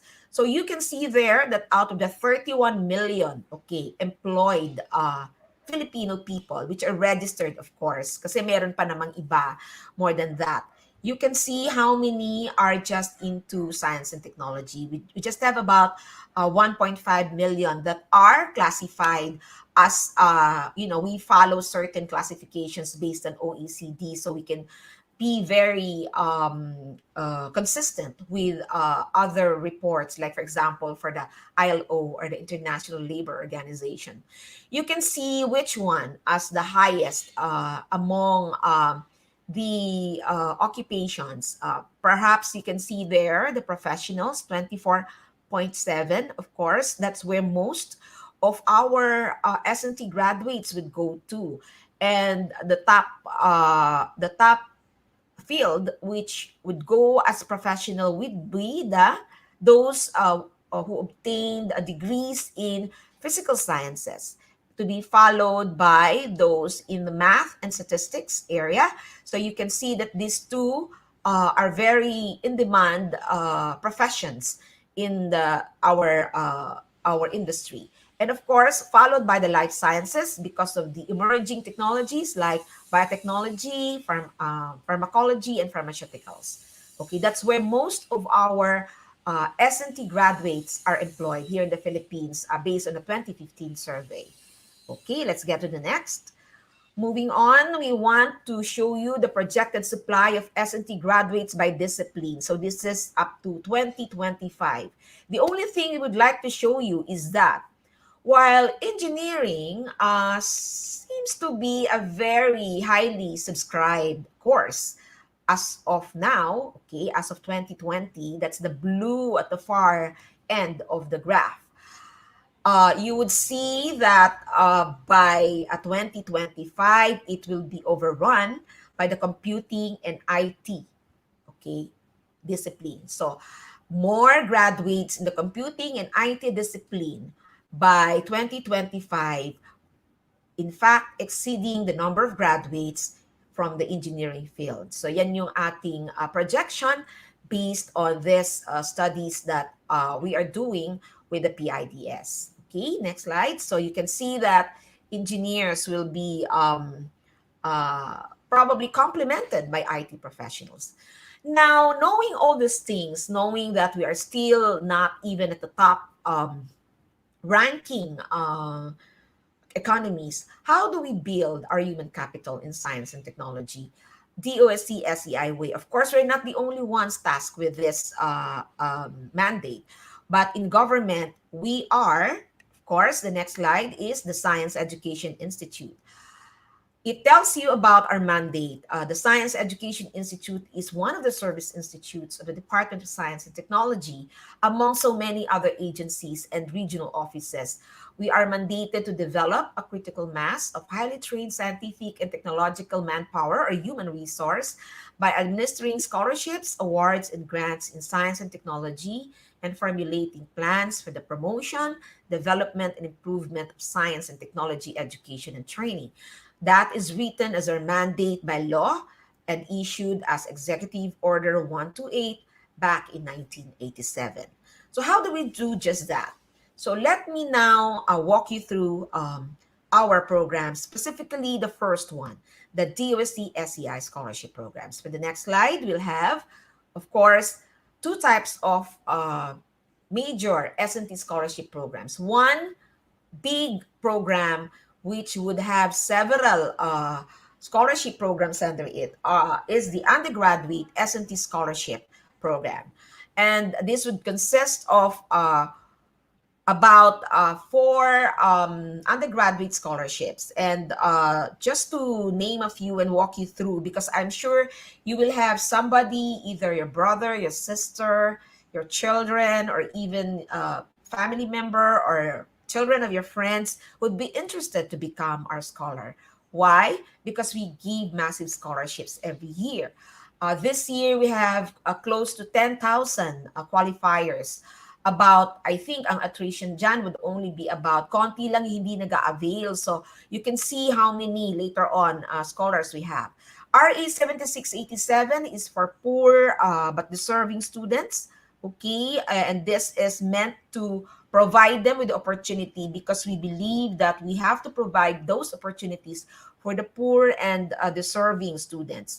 It is known as Republic Act 7687 or the Science and Technology Scholarship Act of 1994, which provides for scholarships to talented and deserving students whose families' socioeconomic status do not exceed the set cut-off values of certain indicators. Ngayon, mahirap nang i-label yan as poor, di ba? Kasi minsan relative yung descriptive ng word ng poor. And sometimes it can produce some emotions among our scholars. So we don't label them as poor because what we look at is yung mga bills, di ba? Kasi they may not be at the poverty, below the poverty level. But since, kunwari, marami kasi si mga anak o malaki yung kanilang expenses, you can see that marginalized pa rin yung kanilang economic status. So, qualifiers in this RA 7687 should pursue, yun yung mga requirements natin, priority fields of study in the basic sciences, engineering, and other applied sciences. The merit scholarship, or the RA 2067, is for those na medyo nakakaangat, hindi naman exactly mayaman. Okay, we don't wanna call them again mayaman, baka naman iba din yung maging resulta sa kanilang pananaw. Okay, RA 2067 ay panganay na scholarship program. This was started in 1958 with just 10 scholars. But there are only fewer slots. Hindi siya kasing dami, hindi libo-libong, libo din, pero not as many as the slots that we give for the RA 7687. This is for students with high aptitude in science and mathematics and are willing to pursue careers in the fields of science and technology. Again, this is based on a priority list and a priority network of institutions. So meron lang po tayong mga institutions na centers of excellence or centers for development classified ng CHED where our scholars can enroll. And of course, they are asked to pass the admission test in these universities. The junior level science scholarships or the JLSS and the RA 10612. Ito ay itong JLSS ay tumatawid doon sa tatlo. Okay? Ito yung mga hindi nakakuha ng exam when they were in grade 12 entering freshman year. So that's the program to catch those. Sayang naman, hindi lang nakakuha. Diba? Hindi pwede yung hindi nakapasa. Dapat hindi siya nakakuha dahil for some reasons, probably hindi niya alam or there were some problems before. So, on your third year of college, before you get to enroll as a junior sa science and technology course, you can still take the exam that is meant for incoming third year college students enrolled in science and technology courses. And with RA 10612, whether you are in grade 12, okay, or in the JLSS, you can still have that. These are meant for those who would like to teach in the senior high school after they graduate, even as pure science or hard science and technology course. Ano ang motibo for this? We would like to help DepEd complement their teachers, the number of teachers in the senior high. Kasi we know that this is almost like in a way pre-university, but there are instances that you really have to acquire the capacity to be able to be functional or even to work after a senior high. That's why we're putting in teachers who are graduates of pure sciences. So yung STEM area ang ituturo, no? So you can have strong foundations even if you go to the university or you'll have other probably future in mind, like not getting into the university or even working right away or taking another course probably in another university abroad. For graduate S&T scholarships, we have three. We have the AST HRDP, good for MS and PhD. And of course, engineering by research with the development of technology is just for engineering, master's and PhD by research. Wala pong coursework ang ERDT and you are not allowed to work while having that. The reason being the ERDT is meant for what happened? Is meant to help you in the I'm sorry, I lost the screen. Okay. Engineering is meant to help you really get to develop technology. So that's why we want ERDT to be in most of the universities with engineering colleges. Up to now, I think we only have around 8 universities where our engineering scholars would go to. Capacity building program in science and math would be for teachers who would like to advance for MS, MA teaching, or even for a PhD. Next. Sorry for that because that's our banner program. It's quite long. So that's how many scholars we have at the undergrad right now. There are about 28,900, almost 29,000 ongoing scholars for the undergraduate level. For the master's degree, we have about 4,264 ongoing scholars. And for the PhD program, we have about 1,927 scholars. So all in all, this year, we have about 35,091. That includes all those who have qualified to our 2020-2021 undergraduate scholarship examination. Next slide, please. Okay, that is just to give you an idea about our foreign S&T scholarship at the graduate level. We have 27 ongoing scholars. Most of them are in the United Kingdom, okay, in UK, in Taiwan, and in France. Okay, they are there. There are also scholars who are here na stranded lang but still they are enrolled. Naka-online po sila sa iba't ibang universities sa UK. Sa US, we have 2 scholars. Belgium, we have 4. In Japan, we have 2. And in Italy, we have 2. And in Taiwan, we have 1. So all in all, we have 27 plus more kasi marami pa pong nag-qualify for the next school year. Okay, next. Now we go to teacher training and innovations. These are the biggest programs that we have under that division.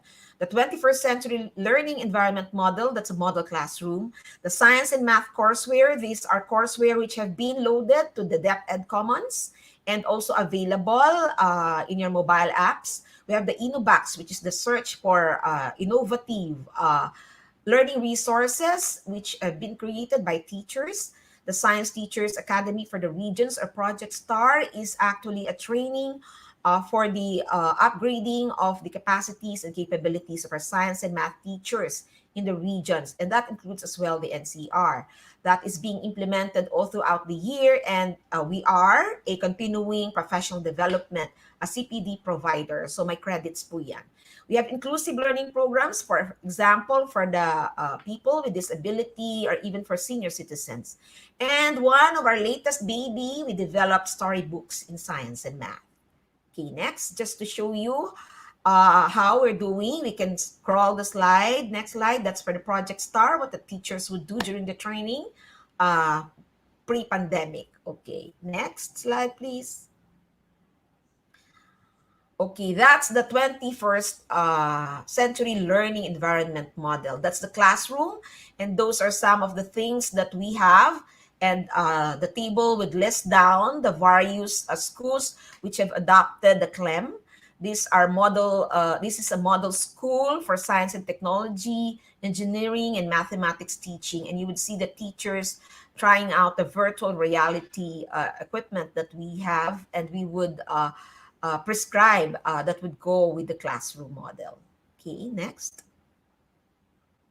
Our next slide would show you the various webinar series that we are now implementing in lieu of the face-to-face training of Project STAR. So I think we have about twice a month session with different batches of teachers on different topics depending on the need of that particular group of teachers. So these are just some of the topics that have been included in that training series of Project STAR. Next. We show you now the DYCI learning resources. These are the courseware in science and mathematics, which have been deployed in various channels. Of course, as I've said, this is now available for free, downloadable from the website of the Science Education Institute, as well as in your mobile gadgets, whether Android or iOS. You can always get that and have that installed in your devices, and you can always use that for your kids who are now learning at home as complementary to those that are being provided by the Department of Education. But I realized that being in the DepEd Commons, this is now being used in the lessons and being integrated by teachers in their lesson plans. Okay, next. Those are the storybooks.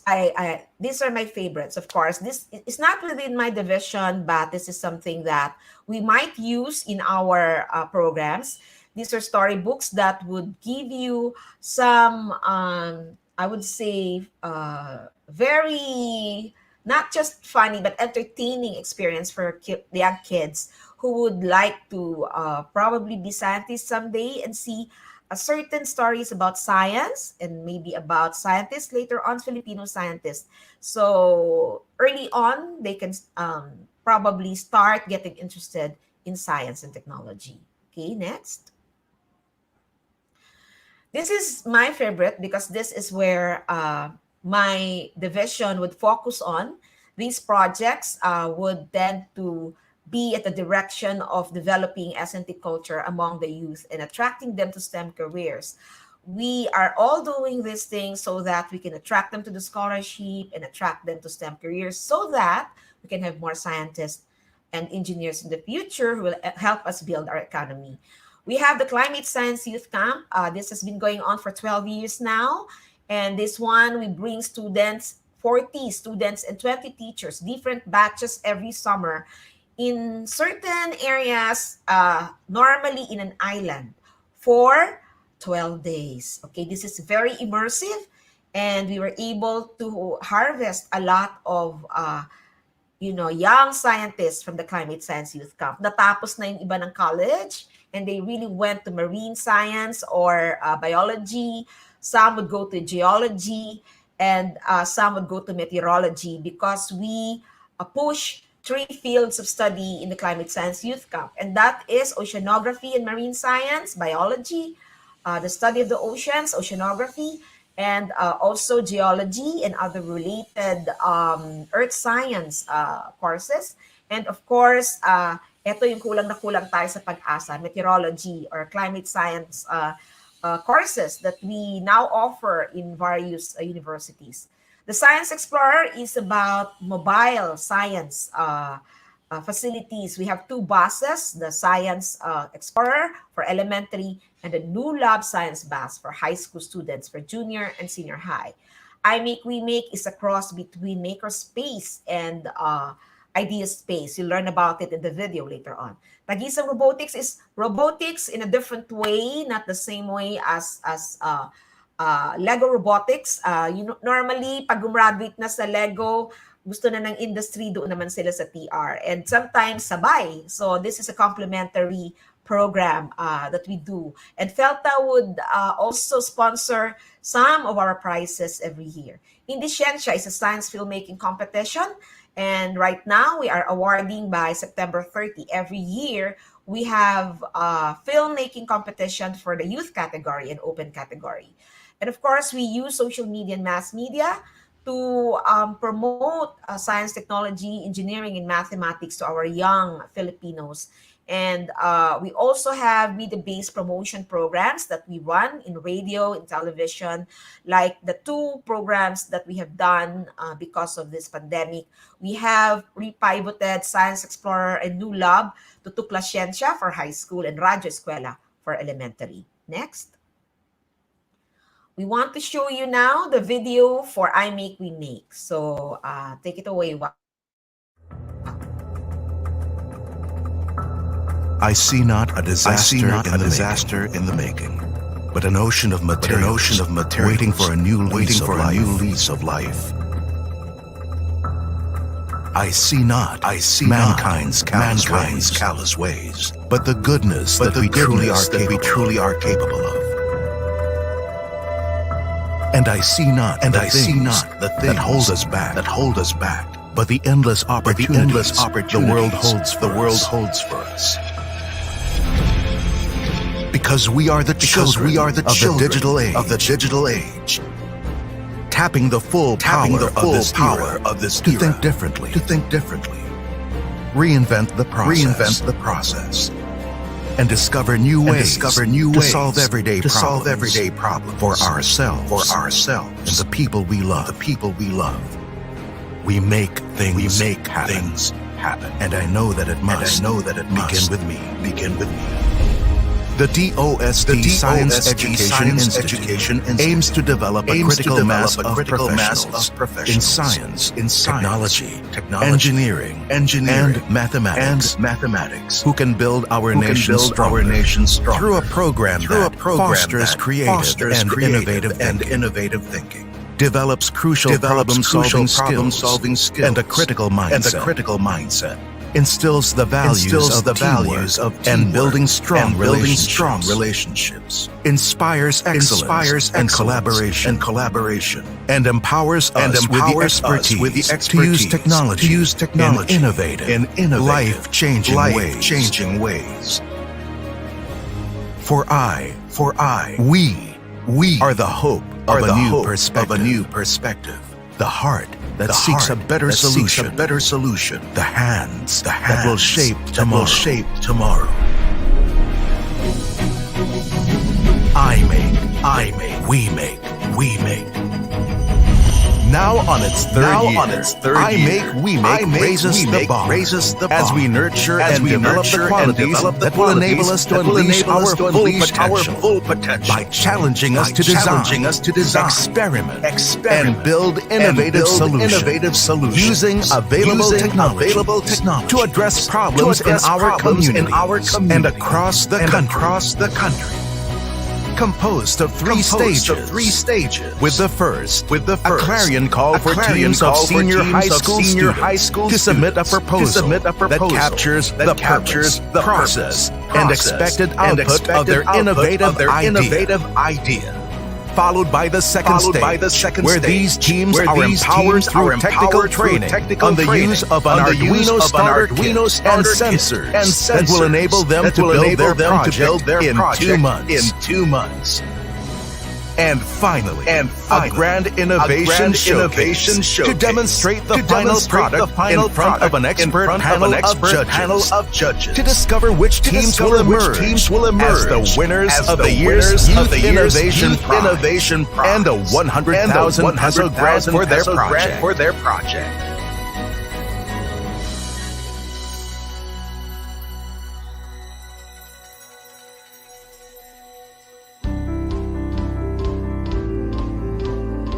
Making great ideas a reality.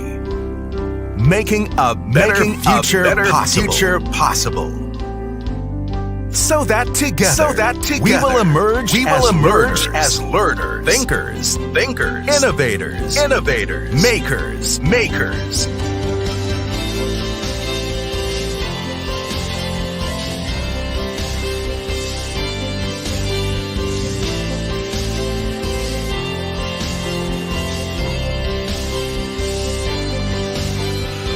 Moving the gears of progress, starting with our very selves. The third I make, we make. Together. Let's create, innovate, collaborate.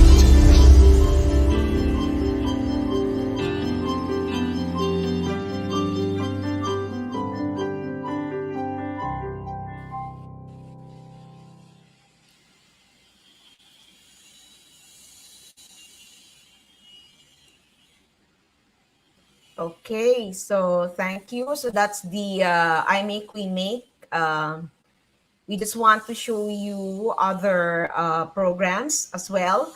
So this one is the last program that I'm going to show you because there's too many. I can take up the whole day if I discuss them one by one with you.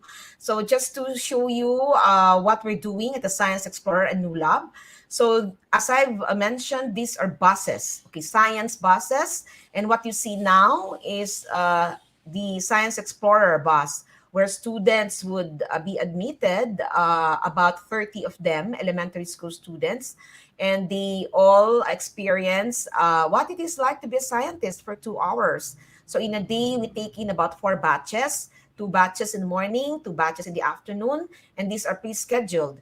And this Science Explorer bus and new lab have traveled from Cagayan to the north up to Davao and even Caraga region, really serving a lot, and perhaps by this time more than 40,000 students all in all for the years that it has been operating. Okay, next slide please. So you see those wacky guys, they are scientists. The 4 people there who are playful, they are the scientists. They are now taking their PhD, mostly DOST scholars. They are marine scientists, geologists, mathematicians, biologists, who would go for each and every trip. We have different volunteer scientists who would go with us, and most of them would be scholars of DOST, would go with us in different road trips. That one is a road trip in Panay Island. So we actually visited the various provinces of Panay Island. That includes Antique, Iloilo, Aklan, di ba? So we are very grateful to have brought that bus, which is now 20 years old, to the various parts of the country. Next. That's the high school bus. That's NULAB. That's very new, but it has already traveled as far as Iloilo City last year. So that has a different design. If you see, if you want to experience that after the pandemic, you can just request from DOST SEI teachers in schools. So that's the interior. What you see there, that's Dr. Joma Rabahante. He's the one you always see on TV talking about the numbers in the pandemic, the tracking of COVID-19. He also teaches inside the NULAB bus for high school students, and he handles mathematics. So this one is equipped with computers, with a large screen, and this one is mas intelligent. The bus would be having a lot of new facilities which are not in the Science Explorer. So we also teach aerospace engineering. The one there that you see with the girls on top at the left-hand side, they are studying the science of flight, and they're doing a simulated flight ng isang drone at ng airplane. Okay, so that's how far we go for the NULAB. Next slide. So how do we do it now? Now that we're all working from home mostly, with off-campus and in-campus face-to-face activities restricted by the Department of Education, we saw it proper to convert some of our modules in the Science Explorer, for example, but there are other programs that have been repivoted as well to online and mass media-based STEM modules. So the next slide will show you how we did it. Okay.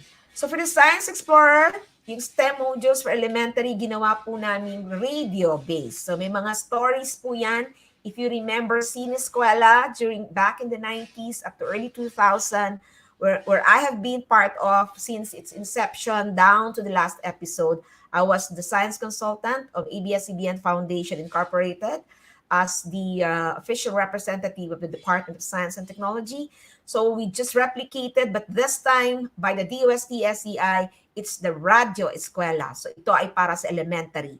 And then for NULAB bus STEM modules, we converted that to video modules, which will be online by October or November this year. So this will be for high school students. That's how we did it.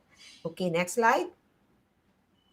So Tuklasyensya sa Eskwela is composed of initially 15 STEM video modules running for 20 minutes max each. And these are developed by experts and scientists from the academe. So from the modules, we did scripts, and we are producing right now. We will be shooting, our scientists shooting means on-cam production in SEI, so on schedule, so we can abide by the minimum health protocols of the IATF and the Department of Health, and also DOST. Tuklasyensya will broadcast one episode weekly online using our social media platform that is in Facebook, and also in YouTube as channels for information dissemination. And this will also serve as alternative learning resources for students.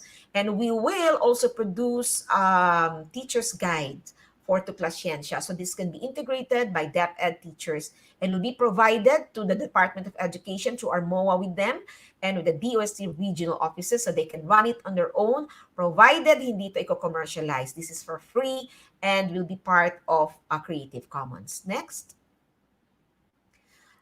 Here are the initial topics of the new labs to Tuklasciencia: aerospace engineering, geology, environmental science, marine science, biomathematics, which would cover epidemiology or COVID-19 math, physics, biodiversity, entomology for insects, mathematics, and there are three topics under math initially, which is about logic and common errors in algebra, and also that one on biomath. And of course, my favorite subject is climate change, and that will also be included for high school, and water cycle. So that can be threaded into other physical science units of our schools, the secondary schools. Next. For Radyo Eskwela, I'm now down to, I think, last 3 slides. That is consisting of 20 modules. These are story-based radio stories or episodes that will be broadcasted by DZRH. Okay, again, this is every week, and that would be for 20 weeks. Then after that, we will be releasing all the copies of the episodes to the Department of Education and the DOST regional offices for syndication, so they can use it as well, and they can use it in the DepEd Commons. Radyo Eskwela, again, will be aired for free by DZRH and Radyo Natin FM. That's under the Manila Broadcasting Company. And as I've said, there will also be a teacher's guide to be provided to DepEd teachers. Okay, so our next would be just a rundown of the topics that will be tackled in Radyo Eskwela: stars and constellation, microorganisms, food safety, carbon footprint, insects, water, basic genetics, soap, matter, acids and bases, levels of the ocean, marine biodiversity, energy, measurements, plants, buoyancy, thunderstorms, sound, gravity, science of smell, and more, because we'll produce more Radyo Eskwela and Tuklasciencia modules after 2020. So after this, you will see how we are now going to promote our modules, and this will be airing on October 4th. Okay, we can start again probably.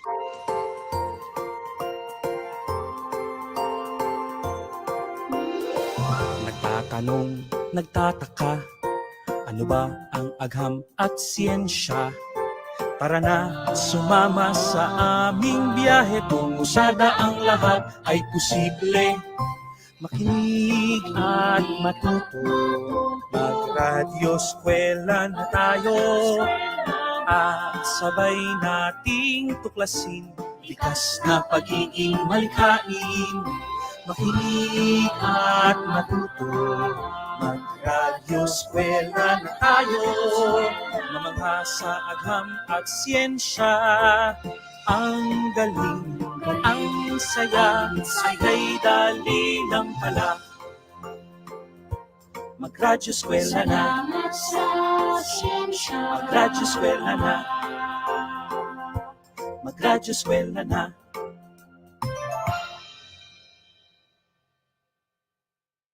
Okay, I hope you got a good glimpse of what we're doing in building the future through STEM education. Of course, apart from our massive scholarship, Made it we to another continue to help our students appreciate and become aware of our science and technology. At least para makasama siya. Na program. So thank you very much, dear teachers and all our viewers. Maraming salamat. That's it for the DOST Science Education Institute. Again, I'm Dr. Roan-Cristobal. Magandang tanghali sa inyong lahat. Okay, maraming salamat, Dr. Ruby, for that very informative insight about the Department of Science and Technology. Kanina Ang yung video dami. kasi galing sa Facebook. Naglista ako. So, yeah. Oo, naglista ako, ma'am. Pinaghandaan ko talaga yung mga itatanong ko sa inyo.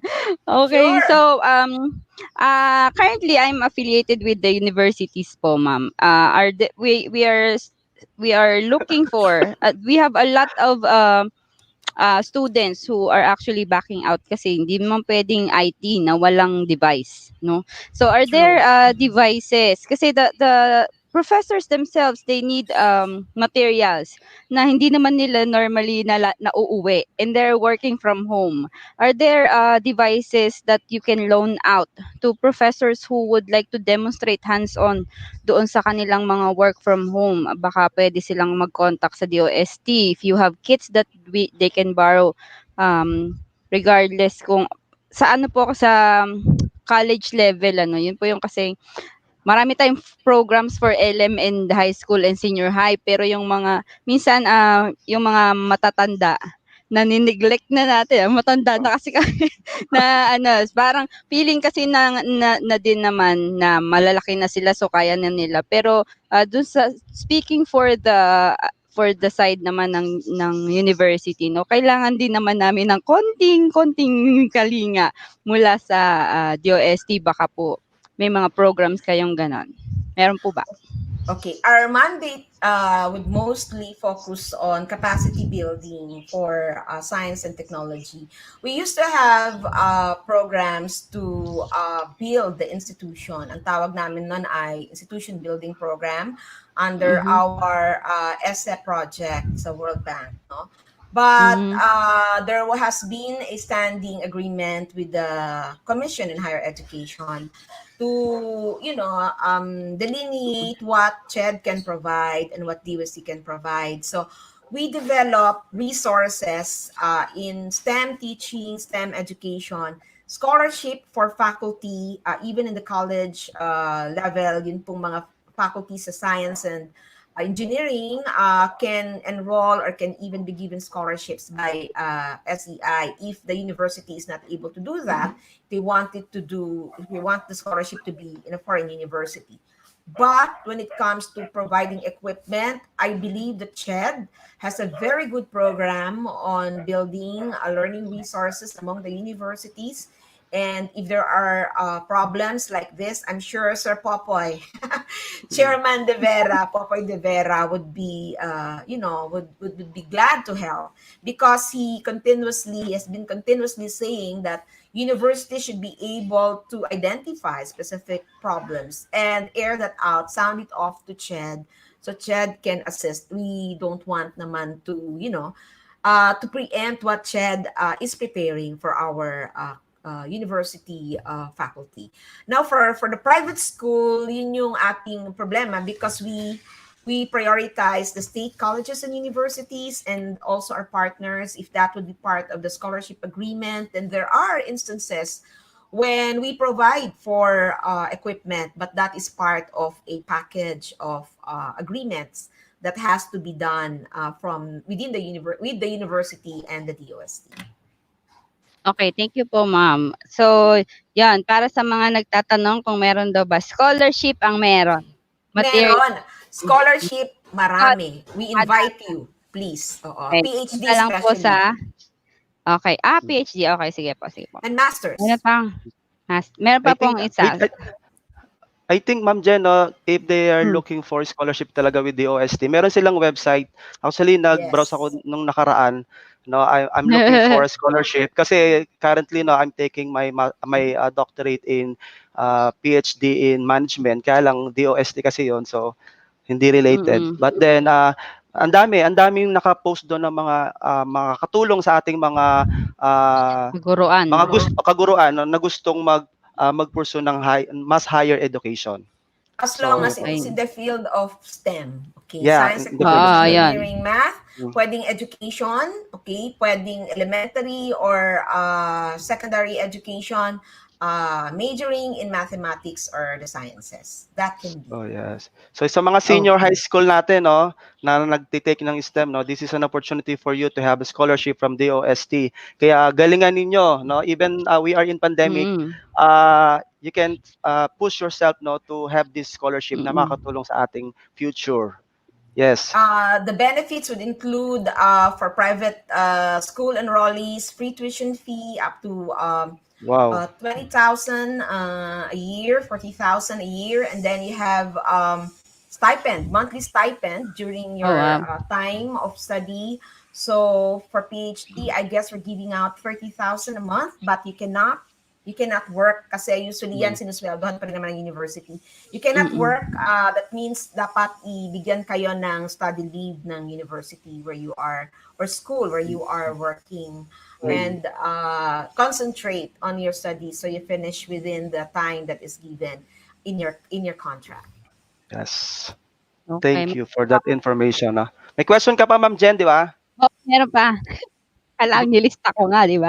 Okay, so ma'am, yung we are very interested doon sa new lab because we have extension services again, hindi ako makapag-speak sa DepEd kasi inampun ako ng CHED, ma'am. Pero meron kasi kami mga extension services. We do events for elementary to high school na ang nagmamanage yung aming team. How do they get to schedule visits or like invitations for the new lab? Okay. Yung sa bus. Post-pandemic, ma'am, ha? Because for now, we are restricted. Okay. After the quarantine, after everything goes back to normal, you can always write Dr. Josette Dio, the director of the Science Education Institute, and we will schedule you if your preferred schedule would match the calendar. I'm sure by this time, medyo malinis, no? We assume that by next year, probably we'll be ready to go out again if the vaccine is already around and everyone can be protected. So maybe ang sinabi ay around second quarter of next year, baka safe na. So just write to us. And if not, you can always avail of our online and mass media-based STEM modules. Yes. Tapos walang babayaran doon, ma'am? Wala silang something. Wala pong mga fees na kailangan Wala bayaran? po. Wala. Gobyerno po tayo, libre po. Ang ating priority ay mga public schools. Gusto naming marinig. Mga public schools po ang ating prioridad. Although from time to time, may mga special accommodations po kaming ginagawa. Ang sinasabi lang namin ay magsama ng public schools. Like, I think STI requested in BGC. And, but ang pinaka-trade-off namin ay they invited high school students within Makati, mga taga Pembo, Sembo, ano ba yung mga communities around. So there are public high schools there. We included them. And so pinagbigyan po namin.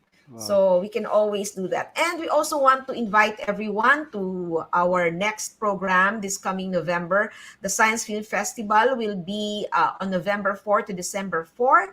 And we will be running very good films online. So we will invite all schools to our NCR DYCI regional office here in NCR and the DYCI regional offices in the other regions who will run the online showing of the films. That is with GUTHI Institute Philippinen and GUTHI Institute Thailand. Okay. Thank you. Salamat po, ma'am. Ma'am, yung pong pinili natin video kanina, yung Radyo Eskwela, is it aired nationwide? It will be aired nationwide through DZRH. That one, kung gusto mong i-promote ang Radyo Eskwela, pwede mo rin gamitin sa iyong mga events, even in FELTA. Yes. We will appreciate very much if you can promote that because starting October 4, we will launch the first or our maiden episode in my program, Radio Henyo, DZRH, every Sunday at 4 p.m. That's with me and Kong Angelo Palmones. It's a science and technology program for everyone. Okay, so we will do that, no? Kasi DepEd kasi one of the modalities is radio-based. So I think that's possible, no? That we can promote Radyo Eskwela ng DOST kasi napakaganda. Doon pa nga lang sa theme song nila, no? Sa team, no? Napakaganda. Yes. Very interesting. Yes, we're talking to Director Ariola, Ma'am Leila. Is interested in that. That's why we will have a MOA signing with Secretary Briones. So we can give that to them and that can be integrated into the lessons of our elementary students. Also, the Tukla Siyensya will be included in the lessons. We will just air it muna, and then every episode that we are able to air, download na lang kami ng download sa DepEd. So no problem. We will always appreciate working with the Department of Education and CHED. Yes, thank you very much for your support no Okay. for DepEd. Kasi we are teachers kasi from DepEd, so I think very helpful po talaga ang radio base ninyo na pinopromote natin. Okay, so Ma'am Jen, any questions? Wala na, yun lang yung tanong ko. Kasi mga friendship ko ang aking mga kailangan I think support. I lost And we you. support, we can Okay, support so everyone naman. Yeah. Okay, so maraming po salamat Dr. Ruby Oo. Roan-Cristobal for your expertise no in sharing your expertise to our viewers nationwide no. I hope that every one na nakarinig, nakanood is magkaroon po ng interest no to be part of a DOST program. Maraming po salamat Dr. Ruby. Okay, Jen? So let's continue now, Jen. Okay, so Yeah. next naman, yan. Nawawala ako kasi yung signal ko Oo, ako ewan ko, din. may problema yata. Opo, yun ang kailangan natin eh. Wala bang program ang DOST para sa internet? Oh, meron. Actually, meron. meron. Oh my God. We're doing a project with the Department of Education and with DICT for the remote areas, but not yet firm kung ano yung technology na gagamitin. But these are TV frequencies which will be used to provide DepEd with the channel for those in the remote areas. Kasi I think DepEd is doing a MOA with the GMA and also with IBC 13. But I think that's a limited broadcasting. They cannot reach those in the far-flung area. So we're trying to look at the technology which can help DepEd and PTB4 and IBC 13 transmit those content. Okay. Okay. In the Again, no, far-flung maraming areas. salamat po Dr. Ruby Roan-Cristobal no for sharing your expertise. Sana makasama po namin kayo no sa iba po nating mga pa-webinar pa. Okay. So let's move on now, Ma'am Jen. Yes, sure. We are now on the last Sure, part. Wax. No? I'd be glad to serve. Medyo mabagal na yung internet ko, I'm sorry. Okay. It's okay po, ma'am. It's okay. Okay, as we Okay. continue our webinar now, we are now on the last part of our program, and for today, no, Ma'am Jennylou Pangilinan-Riel from STEMified Robotics Learning Center will give us her insight about STEM in the community. Okay, go ahead, Ma'am Jen. Okay, so ayan. Thank you na agad yung aking screen. Okay, so ito na yung aking presentation. So we will be, sorry po, medyo mabagal ang aking internet.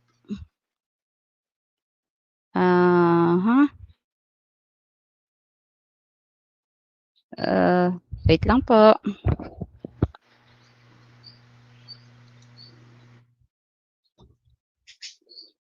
Yan. Tayo. Okay, so the impact of STEM in the community. So we have, this is our series 3, the STEM prepares future needs of our society.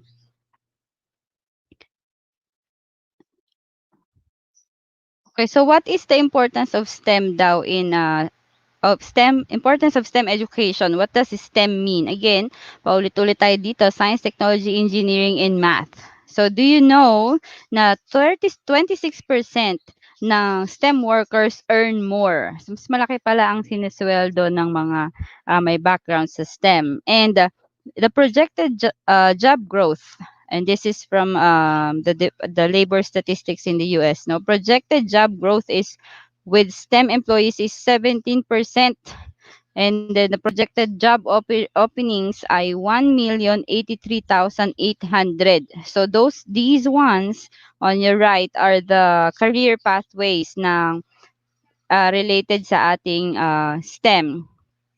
So we have computer occupations, we have engineers, we have STEM-related management, life and physical sciences, and engineers and other related STEM related sales. So, yung mga nagpo-pursue ng STEM careers, sila yung ating ipi-feed doon sa ating community. So STEM is for the ages. So 80% of the fastest growing occupations in the United States depends upon the mastery of math and scientific knowledge and skills. But students are not currently equipped to satisfy the growing need. So kailangan natin talagang galingan sa education sector ang pagre-ready ng mga students so they can be productive in the field of STEM in the future. 80% ang need na kailangan nating i-fill. And over the past 10 years, there is a big gap, ano? So, yung mga yellow, yan yung ating STEM employment, and yung green are non-STEM employment. If you look at the figures in 2000 to 2010 and 2008 to 2018, malaki yung difference, almost doubled dun sa mga needs na kailangan nating i-fill. And those workers who hold STEM degrees enjoy higher earnings regardless of occupation, regardless of occupation and workers in STEM occupation. So yung nasa left side, yun yung ating mga ITs, mga physicists, mga petroleum engineers, and other degrees are less likely to experience joblessness. So, yun sila yung mga least na natatanggal sa mga trabaho dahil very vital ang kanilang positions. On your right, they also command higher wages than non-STEM workers. Those are survey technicians, engineering managers, sales representative, and forest techs. So, ito yung mga may STEM degrees na may higher earning and less likely to be jobless. Okay, what can we do in the education sector? We are supposed to be interdisciplinary project-based learning implementors. We should be able to apply real-world learning through internships and mentorship. Yun nga lang yung internship natin today due to the pandemic.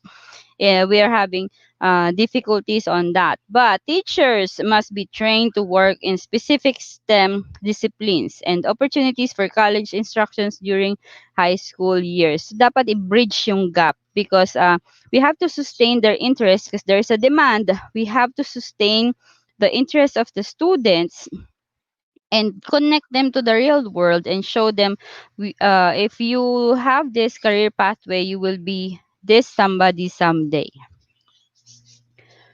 Okay. Okay, there are 7 benefits of STEM education. Ano-ano yun? So, ang sabi, the greatest sign of success for a teacher is to be able to say the children are now working as if I did not exist. Yan ay according to Maria Montessori. So, parang sa akin ganon. So, pag wala na ako as a teacher, I look into my portfolio. Ang portfolio ko is my students and seeing na it's okay for me to retire or resign because I already duplicated myself. And I even made a better version of myself from my students. Because it's STEM learning, it fosters ingenuity and creativity. You are leading to new ideas and innovations, and you are training these students to be technically inclined or STEM inclined to have that's no doubt na they will be great STEM products due to the great STEM teacher education. It builds resilience. Students learn in a safe environment that allows them to fall and try again.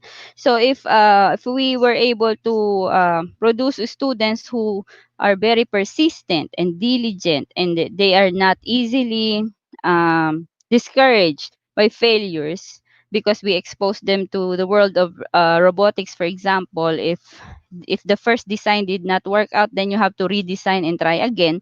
The failure is just being part of the process. It's not making them struggle. It's a process. It's actually building their confidence, and ultimately, it leads to success.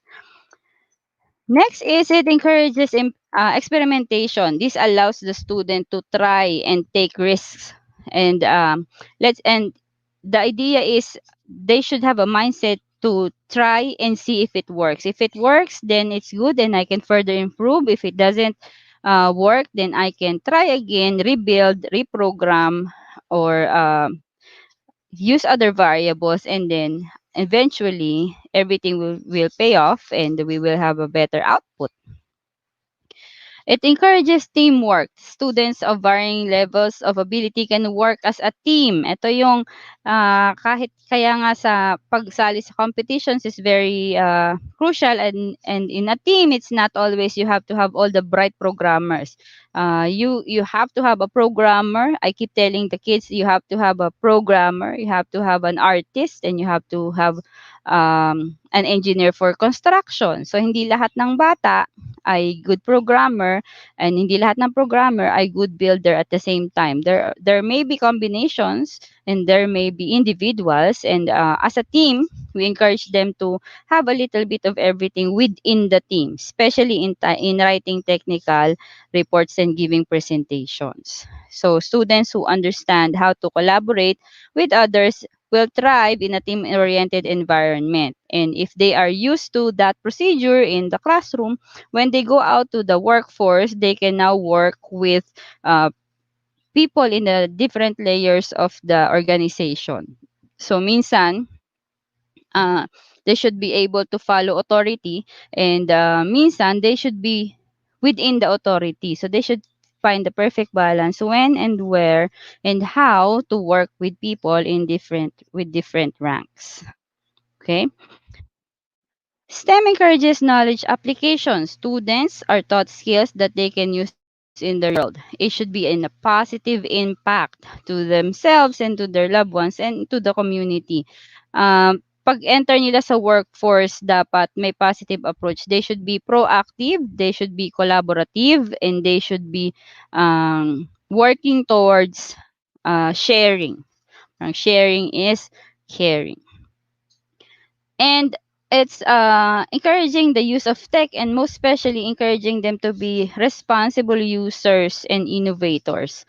So the STEM learning teaches the kids about the power of technology and innovation. They can kaya nga kaya nga sa mga universities and sa mga curriculum natin, meron doong ethics part, meron doong social responsibility part. So that is being responsible. STEM also teaches problem solving. STEM education teaches students how to solve problems using their critical thinking skills. Students should learn how to examine problems and then create a plan to solve them. So it's more of the planning. The planning is what is really needed. So ngayon maraming mga innovations na hindi carefully planned, basta na na-approve ng mga project. So if they went through the processes in the STEM education, teaching and learning process, they will develop critical thinking with empathy. So problem solving, parang pre-planning, wala pa yung problem, you can foresee it. It should be design thinking skills ang ating i-apply doon sa ating experiences in the classroom. And so pagdating nila sa real world, they are looking at empathy and therefore planning to solve the problem. It also encourages adaptations. To succeed in life, students should be able to apply what is learned in a variety of scenarios. STEM education teaches them to adapt the concepts, and they can be parang flexible, adaptable to change. Minsan sometimes people would want the environment to adapt to them, and it should be the other way around. We should be able to adapt to the environment. Dapat masanay ang mga bata na hindi lahat ng kailangan nila ay mapo-provide, and they should find a way to provide them for themselves, especially ngayon na flexible learning tayo, blended learning. Okay, so those are basic facts. These are the references we found, and if you want to read more about those information, here are the websites and the slide share links that you can use in your classroom or in your planning within your organization. So yun yung ating mga basic concepts. How does STEM relate to the community? So first we heard about the yan na naman ang aking internet mabagal.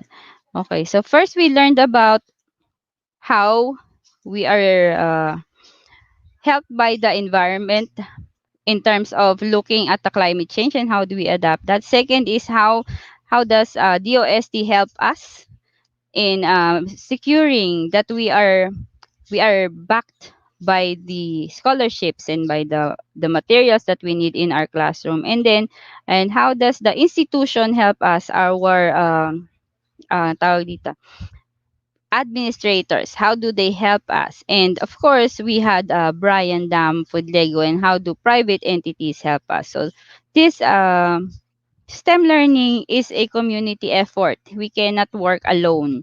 So kailangan may teacher input, may community input, may private institution input, and may government institution. Okay, di ba, Sir Wax? Diyan ka pa ba, Sir Yes, Wax? nandito pa Yes. tayo. Tapos ka na?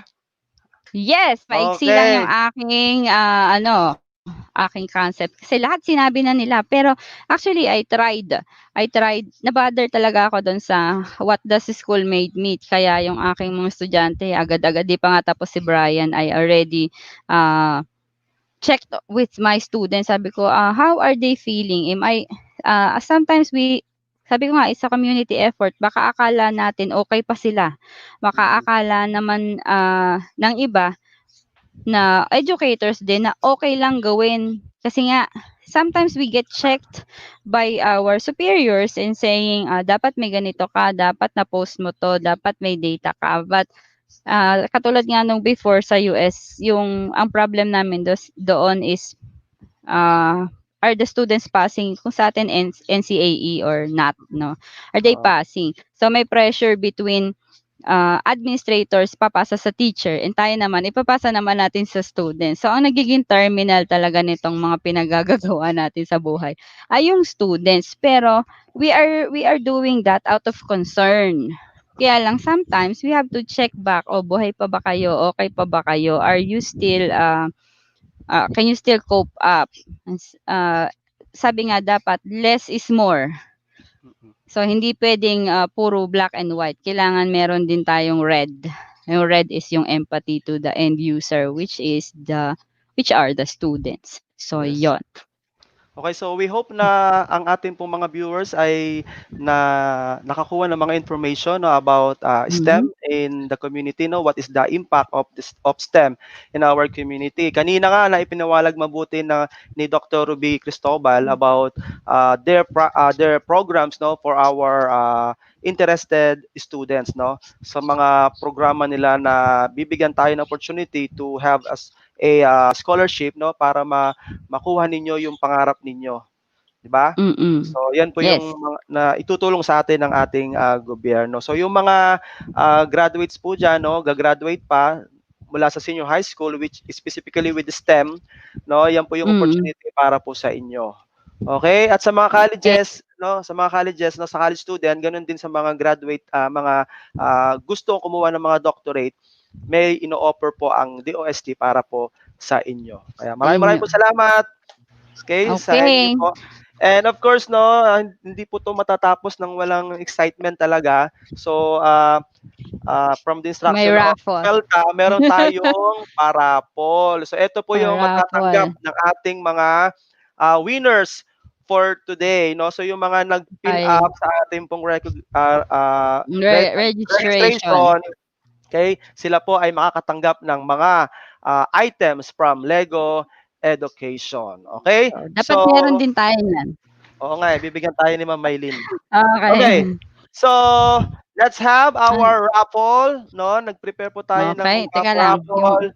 Ready ko yung phone ko para picturean ko yung winners. Manjet, nag-register mga students ko tsaka friends ko eh. Baka naman. 10 ang ating kukunin, no, na makakatanggap ng ating prize. Okay, so let's start now with our first winner. First winner natin, Ma'am Jen, babasahin mo. Okay, sige, babasahin ko. For our first winner sa ating Breeding Champion Series 3, STEM Prepares Future Needs of Our Society is John. Okay, ikaw pa lang basa. Oo, Ikaw ako muna. magbabasa. Si Okay, John sige. Vera V.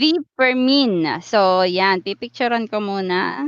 So, we Okay, can check ulit. congratulations. Ang mga loyalista Ah, nating mga viewers, no, si John Vera B. Fermin. Congratulations. You okay, will si John receive Vera, your prize. ang Kilala mo siya? ating, oo, parang na-winner siya before sa ating Oh, STEMified. oo nga Ano, eh. yung design thinking process Oo. ng Lego Digital Designer. Malapit na yun. Sa October Diba? na yun, no? Di ba? Magpi-face to face Oo, tayo. excited match ako. Okay. Okay. For our Ilan next ba ang winners winner. natin? Wala. Wait lang, Ah, lilistahin ko muna yan. okay, John Ilang winners Vera natin? 5 B. ba? Fermin. So matatanggap niyo po 'yan kung nailagay po ninyo ang inyong home address, no? Okay, so next. Okay na? Okay, next. For our next winner is tan taran taran taran. Wala tayong ano eh. Nakikita ko No? yung name ng mga friends ko. Scared Oh, ako. andyan na. And the next winner is meron ka ba diyang Ang ano? tagal naman. Drum roll? Wala akong drum Raven. roll eh. Try Pag ko nga umulan, muna. magda-drum roll yung kisame ko. Raven Justin Capiral. Wait lang, parang student ko yata yan. Si Raven Justin Capiral ang kanyang pangalan. Dinig Ayun, ba? meron ka naman pala. Oo, meron ka naman Ayun. palang ganun. Pambihira Okay, ka. so ang next winner po natin si Raven Justin J. Capiral. Congratulations. Next Ayan. winner. Next winner. Ano mapapanalunan nila? Ano doon, assorted? No choosing. Gift item. Gift item. Basta gift item. Ano? Nakikita ko yung names ng mga friends ko. Nakakaloka. Jocelyn Ayan. S. Novales, our third winner. Jocelyn S. Novales. Ay, nanalo Okay. na naman si Jocelyn. Nanalo na yun last time eh. Lagi na Oo, nanalo. lagi na. Okay. Swerte Consistent sa winner. raffle. Okay. Sino ang ating next winner? Pang-apat. Pang-apat nating winner is... Hoy, estudyante ko nga si Justin Capiral. Ang galing. Nakita ko yung... Okay. Okay. Ang next natin ay si Ronjo Fidel. Okay, F. parang... Naririnig ba yung yung drum roll ko? Naririnig? Oo, naririnig. Okay, kala ko Wait hindi. lang. Parang... Pangilan na yan? Teka lang. Baka Baka masobrahan masobra tayo. yung Ilan ba dapat? Alam ko 10 eh. 1, 2, 3, 4. Okay, 4 na. Okay, pang-5. Fifth winner Pang-5. is... fifth winner natin. Nakikita ko yung name ng mga friends ko. Natatawa ko.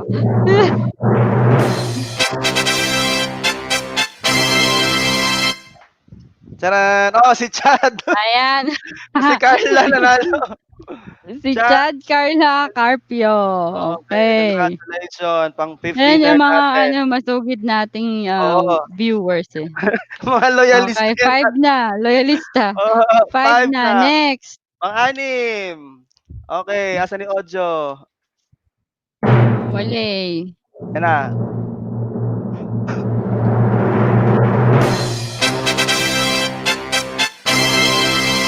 Okay, basa. Ayan.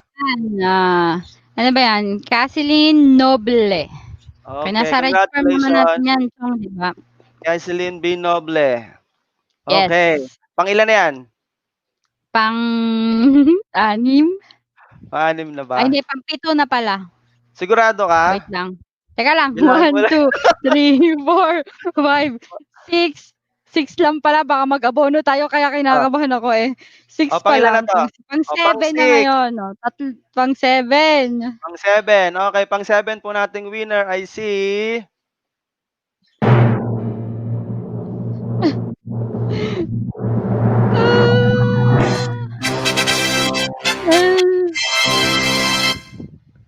Janet F. Kadapan. Okay, our 7th winner for today. Okay, Janet, congratulations. Okay, alam ko pag yung mga nanalo natin lagi nagme-message sa akin ano daw premyo nila. Okay. Pang-8. O, pangwalo.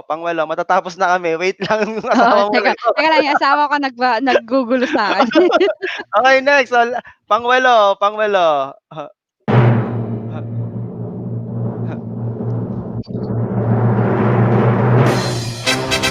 Our 8th winner is Fernando A. Bellarmino. Bellarmino. Fernando, congratulations. Saan Ba, ka man nagpapaka-effort naroon? ako. Recorded nga pala to. Oh, Okay. Ilan na? Pang ilan? Okay. Wait. Bilangin mo ulit. So, Lord. Ang Ano ba bagal yan? magbilang. Ang bagay kasi may mga gugulo sa akin dito eh. Okay, 1, 2, 3, 4, 5, 6, 7, 8. O, dalawa na Pa. lang. Dalawa na lang. Yes. Okay. Pagka Our last nagkataon winner. yung Ano? keychain mo, mapapabigay dito. Okay, our next two Okay. winners. Last two winners po natin ay sina. Okay.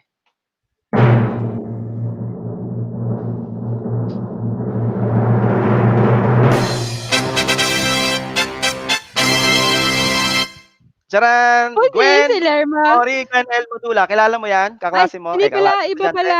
Gwen Madula. So, Gwen Madula. Congratulations. Oo, yan. Wait. Last Nawala yung na. laptop ko. Oo, last na. Last na. May nangungulit sa'yo eh. Last na. Oo, kakainis. For our last winner, for our raffle,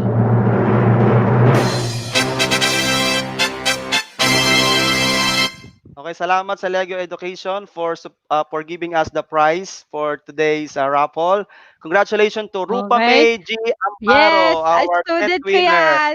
Yan, Congrats, congratulations. Rupa May. Meron kang magandang Yay! Lego item. Correct. Okay. So Very yan po yung good. ating mga winners. Maraming salamat po sa inyong lahat na patuloy na tumatangkilik at nanonood ng programa po ng FELTA, Power at STEMified Robotics Learning Center.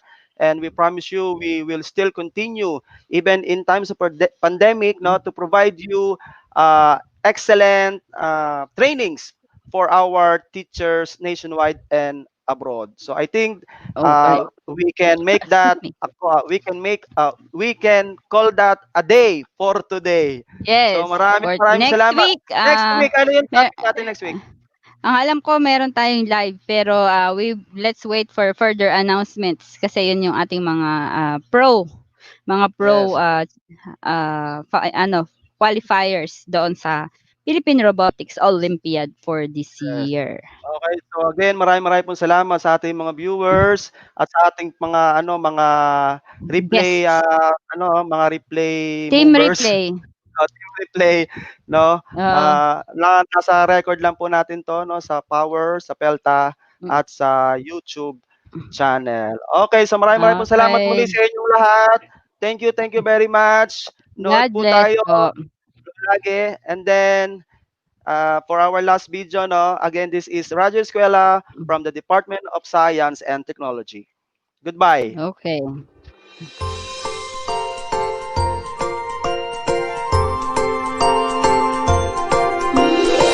Nagtatanong, nagtataka, ano ba ang agham at siyensya? Tara na, sumama sa aming biyahe, tungo sa daang lahat ay posible. Makinig at matuto, magradyo eskwela na tayo, at sabay nating tuklasin, likas na pagiging malikhain. Makinig at matuto, magradyo eskwela na tayo, mamangha sa agham at siyensya. Ang galing, ang saya, ay kay dali lang pala.